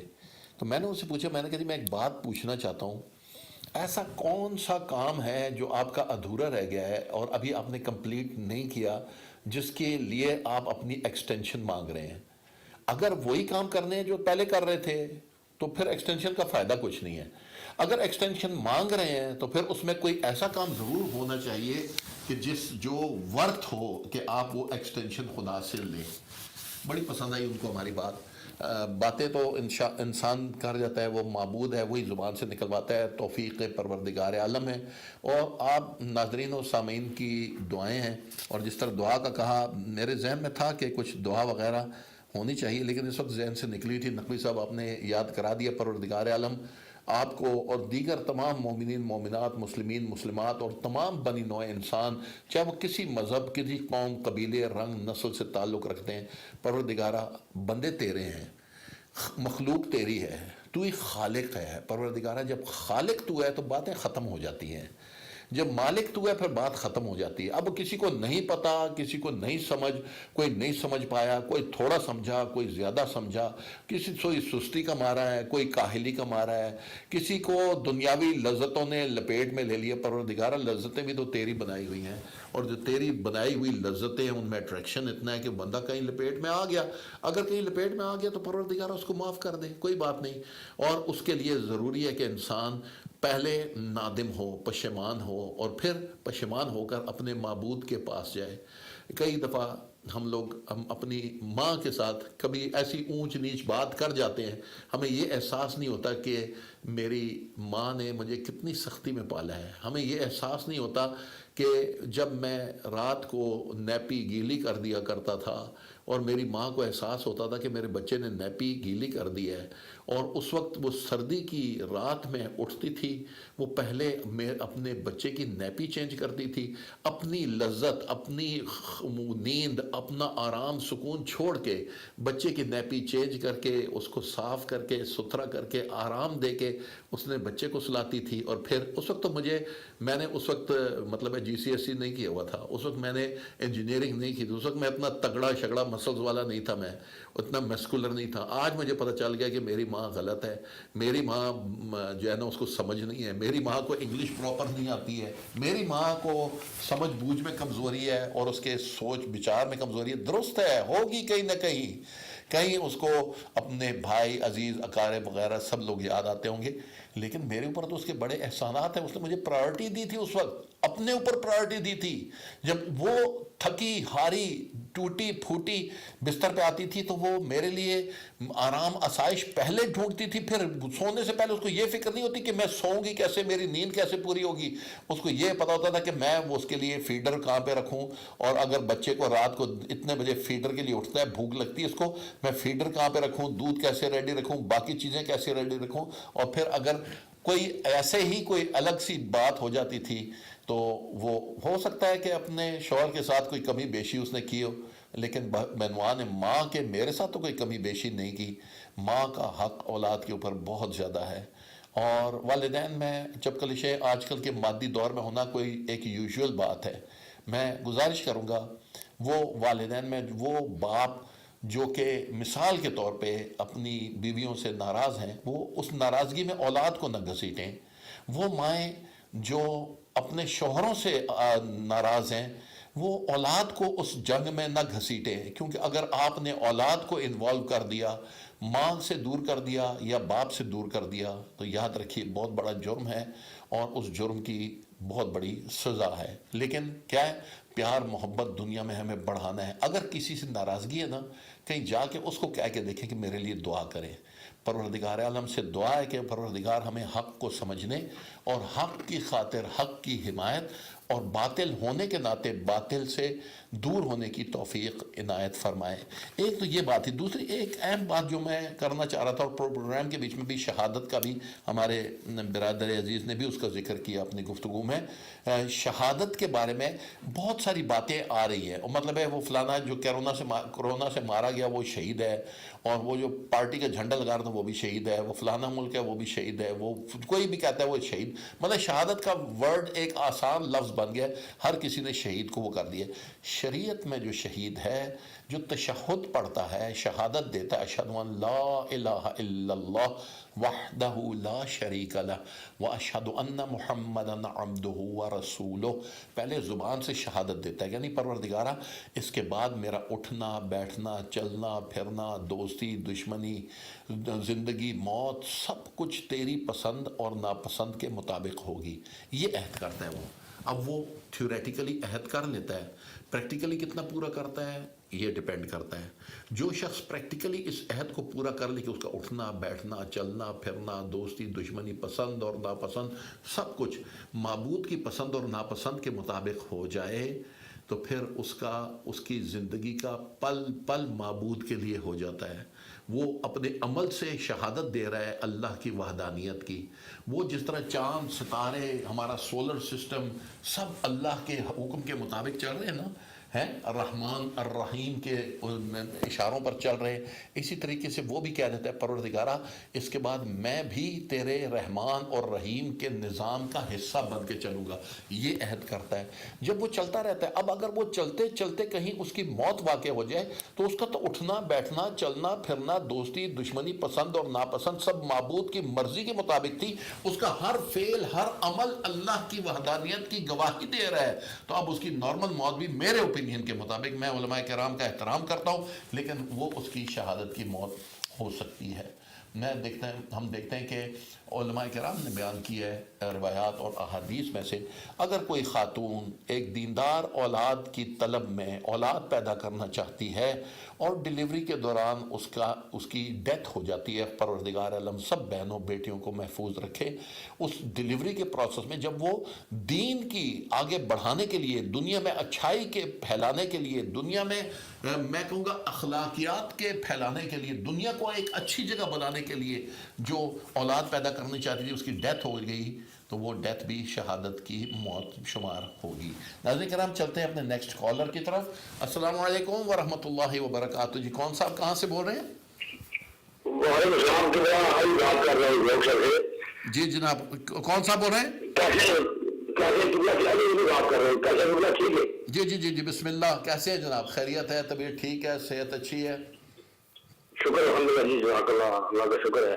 آج حکومت نے اعلان کر دیا، میں سوچ رہا تھا کہ شاید میں نے آپ کا پروگرام تو تھوڑا لیٹ دیکھنا شروع کر دیا ہے، وہ لوگوں کو کیونکہ بہت سے لوگ آپ کا چینل دیکھتے ہیں تو بہت سے لوگ جو ہمارے شاید انہوں نے نہیں دیکھا، وہ حکومت نے وہ اعلان کر دیا جس طرح وہ جرمنی میں یا فرانس میں باقی جگہ ہو رہا ہے اس طرح سے انعام یا اپلائی ہوگا۔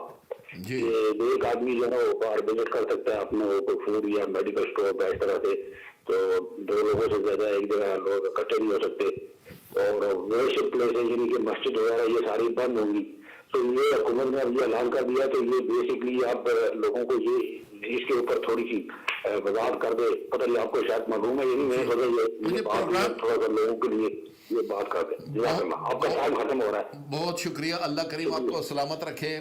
میں یہ کہوں گا کہ لاک ڈاؤن کی جو بات آپ نے کی، میں جیسی پروگرام شروع کرنے لگا تھا تو مجھے یہاں پر بتایا گیا کہ لاک ڈاؤن کا اعلان کر دیا گیا ہے۔ لاک ڈاؤن کا اعلان اگر کر بھی دیا گیا ہے تو ہماری انسانیت اپنی جگہ پہ قائم رہنی چاہیے۔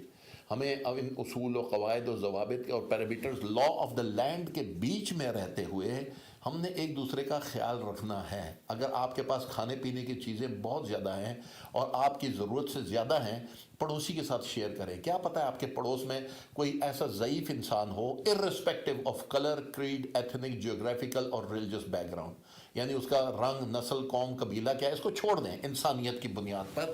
اگر آپ کے پڑوس میں کوئی بھی فرد موجود ہے، کوئی ضعیف ہے ایسا کہ جو آپ کو بتا بھی نہیں سکتا ہے، تو جا کے پوچھنا آپ کی ذمہ داری ہے۔ شریعت کہتی ہے کہ اگر آپ کا پڑوسی بھوکا سو جائے تو آپ کی عبادتوں کا کوئی فائدہ نہیں ہے۔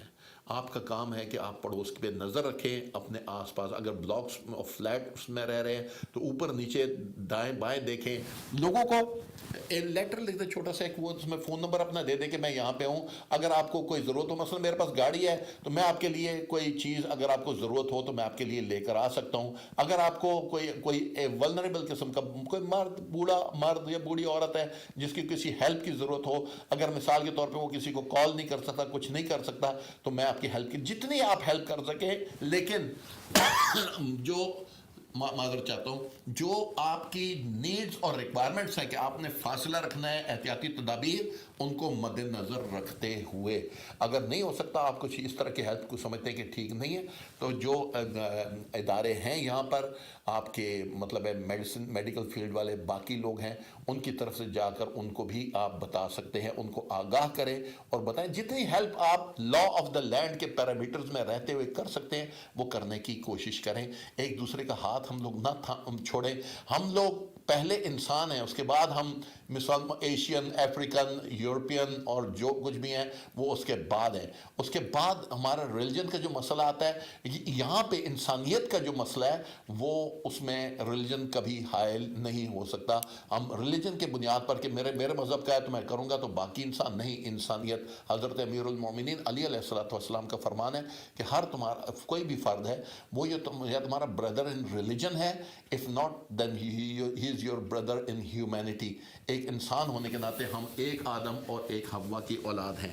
تو بہرحال یہ لاک ڈاؤن جو ہو رہا ہے اس کے اصول و قواعد و ضوابط کی طرف دھیان رکھنا بہت ضروری ہے، اور یہ جتنا ہم اپنے آپ کو اس لاک ڈاؤن کے ساتھ رکھیں گے. چائنا میں لوگوں نے وہ کیا، آج دیکھیں کہ کل میں دیکھ رہا تھا کہ 3 دن سے ادھر کوئی کورونا وائرس کا لوکل کوئی کیس نہیں آیا، اور باہر سے کچھ لوگ آئے تھے، ادھر سے کچھ کیسز آئے تھے. ناظرین چلتے ہیں اپنے نیکسٹ کالر کی طرف. السلام علیکم جی، کون صاحب کہاں سے بول رہے ہیں؟ ہیلو، کال ڈراپ ہو گئی ہے.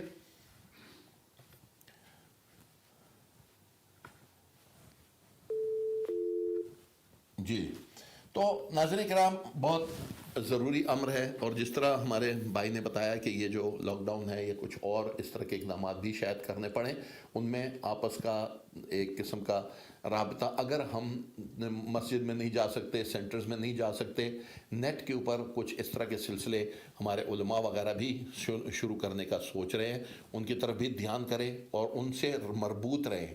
ان مسائل کے بیچ میں، باقی تمام معاملات کے بیچ میں اگر ایسا وقت آ گیا ہے کہ ہمیں آئسولیٹ ہونا پڑے گا تو اس آئسولیشن سے بھی ہم پازیٹیولی فائدہ اٹھا سکتے ہیں.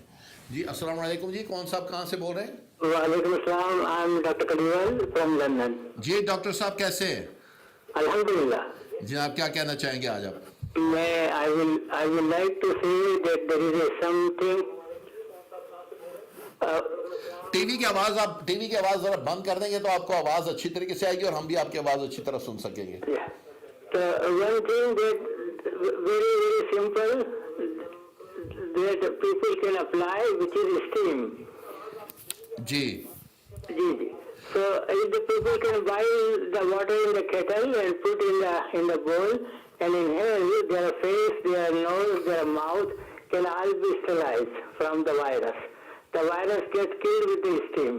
So this is very simple thing. Even if you are exposed to virus, it can be killed with steam.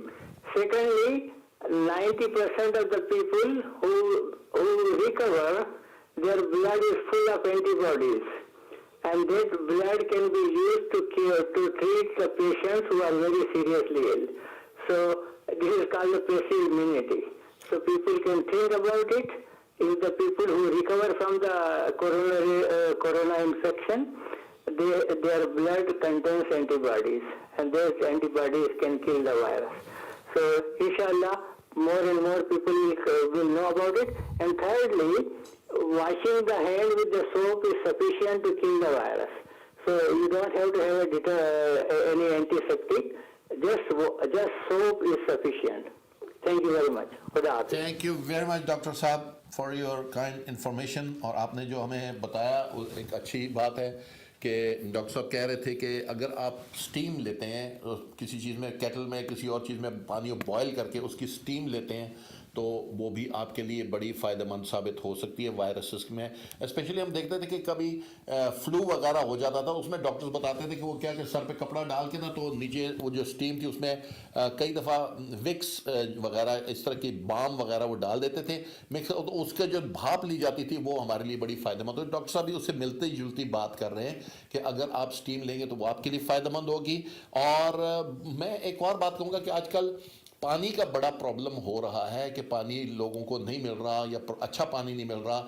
میرے خیال میں اگر پانی نہیں ملتا ہے نا تو بڑی کیٹل میں اگر آپ پانی بوائل کر کے رکھ لیں اور اس کو ٹھنڈا کر لیں اور ٹھنڈا کرنے کے بعد بوٹلز میں ڈال لیں تو آپ کے لیے کافی بہتر ہوگا. ایک اور بات جو ڈاکٹر صاحب نے کی کہ جو کیور ہو جاتے ہیں وائرسز سے ان کی جسم میں بلڈ میں اینٹی باڈیز ہوتی ہیں جو کہ دوسروں کو کیور کرنے کا کام کر سکتی ہیں. یہ میرے خیال میں ہمارے جو ہیلتھ ڈپارٹمنٹ والے ہیں ان کے کام کی بات ہے اور وہ اس چیز کو لے کر آگے بڑھ سکتے ہیں. یہ انڈیویجولز کا نہیں ہے لیکن یہ جو سٹیم لینے کا ہے یہ ہم لوگ کر سکتے ہیں. ایک اور بات جو انہوں نے ڈاکٹر صاحب نے انگلش میں بتائی, میں اردو کے ناظرین کے لیے بتانا چاہ رہا ہوں, وہ یہ کہہ رہے ہیں کہ اگر آپ صابن سے ہاتھ دھو لیتے ہیں تو وہ آپ کے لیے کافی ہے. لیکن اگر آپ کہیں باہر جا رہے ہیں تو وہاں پر میرے خیال میں میرا اوپینین یہ ہے کہ آپ باہر جا رہے ہیں تو اسٹرلائزر یا کوئی اس طرح کی چیزیں آپ اپنے پاس رکھ لیں تاکہ آپ اس اپنے ہاتھوں پہ لگائیں, یا اگر کوئی ایسی چیز ہے ٹرالی وغیرہ کا ہینڈل ہے اس پہ, اور یا کوئی مطلب آپ کے پاس جو چیز آپ یوز کی جس کو آپ ہاتھ لگا رہے ہیں, احتیاط کرنا بہتر ہے. آپ اس کے اوپر اگر وہ لگا لیں تو وہ انشاءاللہ آپ کے جرمز کو آپ تک پہنچنے سے روک سکے گی. ماسک لگانا ساری دنیا بتا رہی ہے, ماسک لگانا ضروری ہے تاکہ ہوا میں جو وائرس کے جراثیم ہوں وہ آپ تک نہ پہنچ سکے.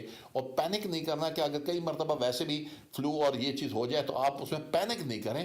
معبود انشاءاللہ شافی و کافی ہے, وہ ذات وہ ہمیں شفا بھی دے سکتی, جو بیماری اس نے بنائی ہے اس کی شفا بھی اسی کے ہاتھ میں موجود ہے. تو ناظرین کرام یہ تھی, اور جو میں بات کر رہا تھا شہادت کی اور اس کے بیچ میں ہماری جو کال آ گئی, تو شہادت کی جو موت ہے, میں دیکھ رہا تھا کہ ایک ہمارے ڈاکٹر صاحب تھے جو کہ پاکستان میں جو اپنے مریضوں کو ٹریٹ کرتے ہوئے انہوں نے اپنی صحت کا خیال اور اس میں رکھتے ہوئے کام نہیں چھوڑا بلکہ انہوں نے اپنی جان بھی قربان کر دی. تو ایسے لوگ واقعی اگر اللہ کی خاطر ایسا قدم اٹھا رہے ہیں تو یہ شہادت کا رتبہ ان کے لیے رکھ دیا گیا ہے. لیکن یہ کہہ دینا کہ ہر کوئی جو کورونا وائرس سے کے ذریعے چلا گیا تو وہ شہید ہے, تو ایسی بات مطلب شہادت کے لیے سب سے پہلے معبود کے ساتھ اٹیچمنٹ, آپ کی نیت اور ارادہ وہ بہت اہم چیزیں ہیں. ہاں جو ہم ایک شخص اگر اپنی زندگی کی پرواہ کیے بغیر دوسری انسانیت کی خدمت کے لیے, دوسرے لوگوں کی خدمت کے لیے کچھ کر رہا ہے تو یقیناً شہادت کی موت اس کے لیے ہو سکتی ہے. ڈیسائیڈ کرنے والی اللہ کی ذات ہے. انما الاعمال بالنیات, اعمال کا دار و مدار نیتوں پر ہے, اور ڈیسیژن کرنے والی پاور اللہ کی ہے. اس سے پوچھنا چاہیے نہ مجھ سے آگے, یا ہم دنیا میں کسی کو بہت بڑا شہید بنا دیں, آخرت میں کوئی پتہ نہیں کہ کیا مقام ہے. ہم دنیا میں کسی کو سائڈ پہ رکھ دیں, اللہ معبود جس کو دیکھے گا, جو ججمنٹ کرنے والی ذات ہے وہ اللہ کی ذات ہے. ایک بات اور جو ہمارے پروگرام میں جس کی طرف توجہ دی جانی چاہیے تھی اور جس کے اوپر ہم زیادہ وہ نہیں کر سکے اور ہمیں اس کے بارے میں تھوڑی سی گفتگو کرنی ہے کہ وہ نظام کے حوالے سے اگر ہم دین کے معاملات کو نہیں لیتے ہیں اور تھوڑے اس میں سستی کر لیتے ہیں. معبود نے انبیاء اور مرسلین کے ذریعے نظام بنائے. مکتب تشیع کے حوالے سے میں آپ کی خدمت میں جو عرض کر رہا ہوں کہ ائمہ اطہار کی جو ذوات مقدسہ ہیں, امام جو ہمارے بھیجے گئے ہیں, یہ کوئی انڈیویجول پارٹی بازی والا مسئلہ نہیں ہے کہ ہمیں یہ امام عطا کر دیے گئے تو ہم ان کی حمایت کر رہے ہیں اور باقی جو ہے وہ ان کو نہیں عطا ہوئے. تو یہ امام سب کے ہیں.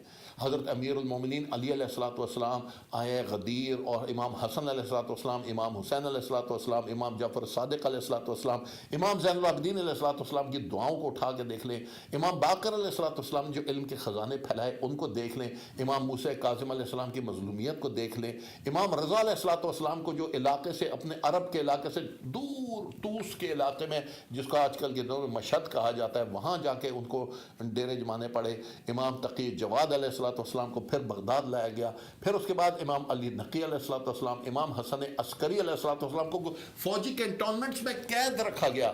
ان بادشاہتوں نے کتنے کتنے ظلم کیے, اور آخری امام مہدی اجل اللہ تعالی فرج شریف, پروردگار عالم ہمیں ان کی زیارت نصیب فرمائے. ناظرین کرام, اصحاب کہف کے بارے میں واقعے میں ہم قرآن میں سنتے ہیں کہ 309 سال کے بعد جب اصحاب کہف کو اللہ نے جگا دیا تو انہوں نے پوچھا کیا پروردگارا دنیا عدل و انصاف سے بھر چکی ہے؟ انہوں نے کہا نہیں. تو انہوں نے کہا پھر ہمیں پھر سلا دے. یعنی وہ عدل و انصاف کا دور جو ہے وہ دور ہے جب امام مہدی اجل اللہ تعالی فرج و شریف آئیں گے. میں اسکالرز کو دیکھ رہا تھا, امام مہدی کے بارے میں سب لوگ متفق ہیں، لیکن وہ اسکالر کچھ بات کر رہے تھے کہ شیعوں کے جو امام مہدی ہیں وہ الگ ہیں، سنیوں کے الگ ہیں. بھائی ہمارے کوئی جو ان کے بارے میں بیان کیا گیا ہے وہ ہمارا الگ الگ ہو سکتا ہے، لیکن امام مہدی ایک ہی ہیں جو آئیں گے. اور ہم اہل سنت میں بعض لوگ یہ کہتے ہیں کہ نہیں جی وہ پیدا ہوں گے اور ان کے یہ نام ہوگا، رسول پاک صلی اللہ علیہ وسلم کے نام پہ ان کا نام ہوگا، ان کے والد کے نام پہ ان کے والد کا نام ہوگا. مکتب کے تشیع کے پیروکار کہتے ہیں کہ نہیں، وہ پیدا ہو چکے ہیں اور ان کو اللہ نے چونکہ 11 اماموں کو قتل کیا گیا، شہید کیا گیا، اس لیے اللہ نے ان کو حفاظت میں رکھ لیا کیونکہ یہ آخری امام ہوں گے.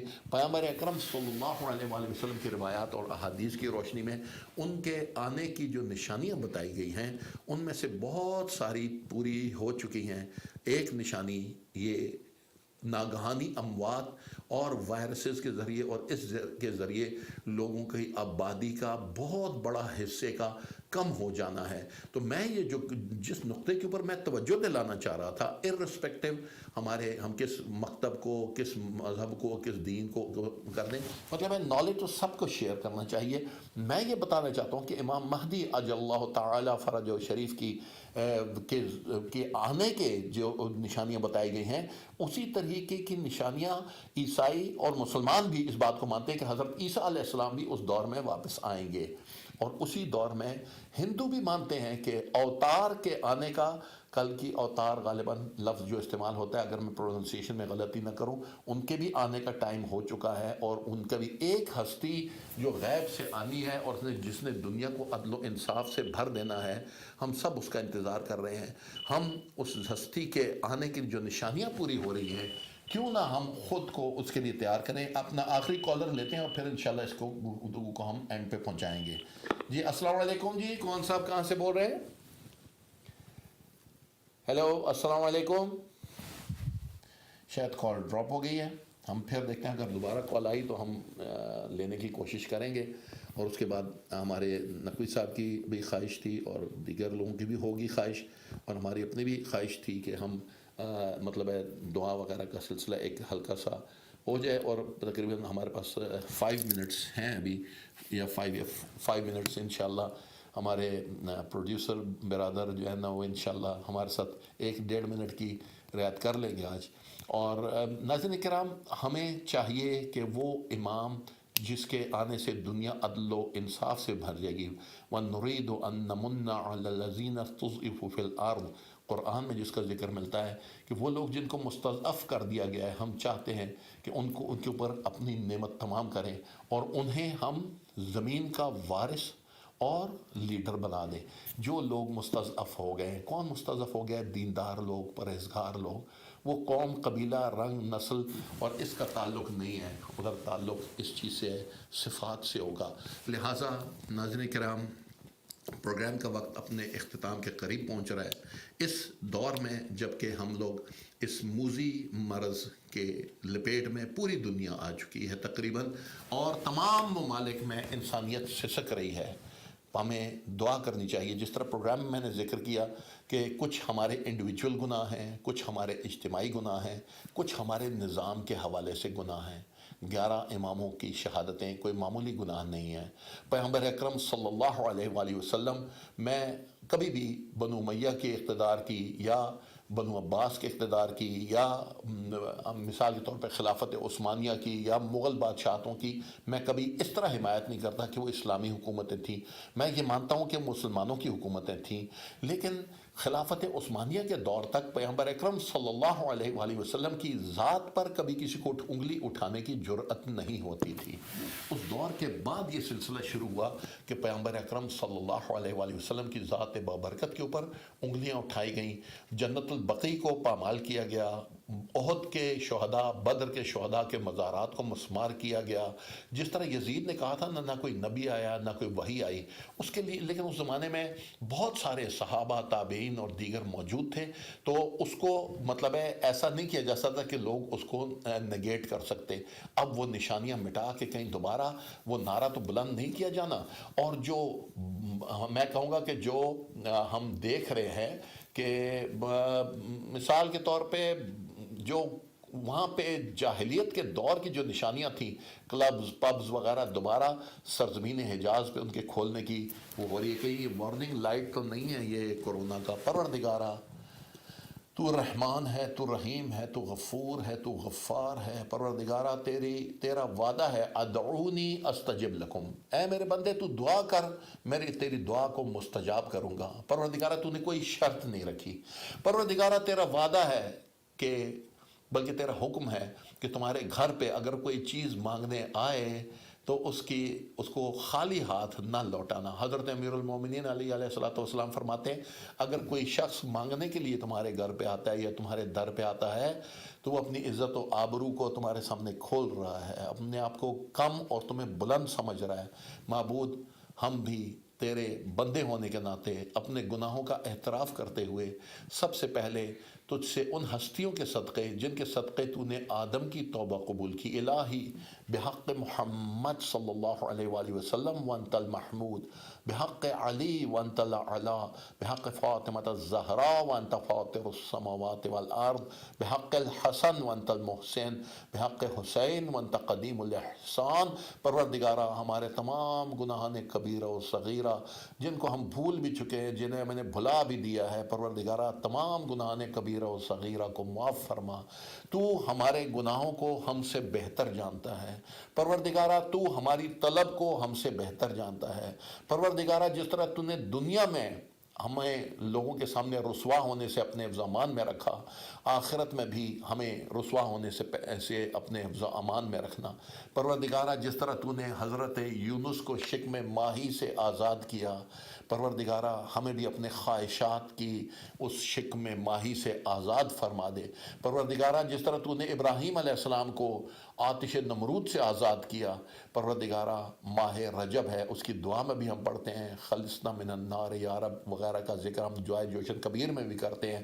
پروردگارہ ہمیں جہنم کے عذاب اور دنیا کے عذاب سے اپنے حفظ و امان میں رکھنا۔ پروردگارہ جس طرح تو نے حضرت موسیٰ علیہ السلام کو فرعون اور اس کے لشکر سے نجات عطا فرمائی، پروردگارہ ہمیں بھی شر اور اشرار کے لشکر سے نجات عطا فرما۔ پروردگارہ خواہشات نفسانی کے غلامی سے ہمیں آزاد فرما، خالص تیرا بندہ بن کے جینے اور خالص تیرا بندہ بن کے مرنے کی توفیق عنایت فرما۔ پروردگارہ دنیا کے جس گوشے میں لوگ تیرے دین کی خدمت میں مخلصانہ طور پہ مصروف ہیں، ان کی توفیقات میں اضافہ فرما۔ جو تیرے دین کو پامال کرنے کے لیے سازشوں میں مصروف ہے، شر پھیلانے کے لیے مصروف ہے، دنیا کو تباہی اور بربادی پہ لانے کے لیے مصروف ہے، پروردگارہ اگر قابل ہدایت ہیں انہیں ہدایت فرما، اگر قابل ہدایت نہیں انہیں نیست و نابود فرما۔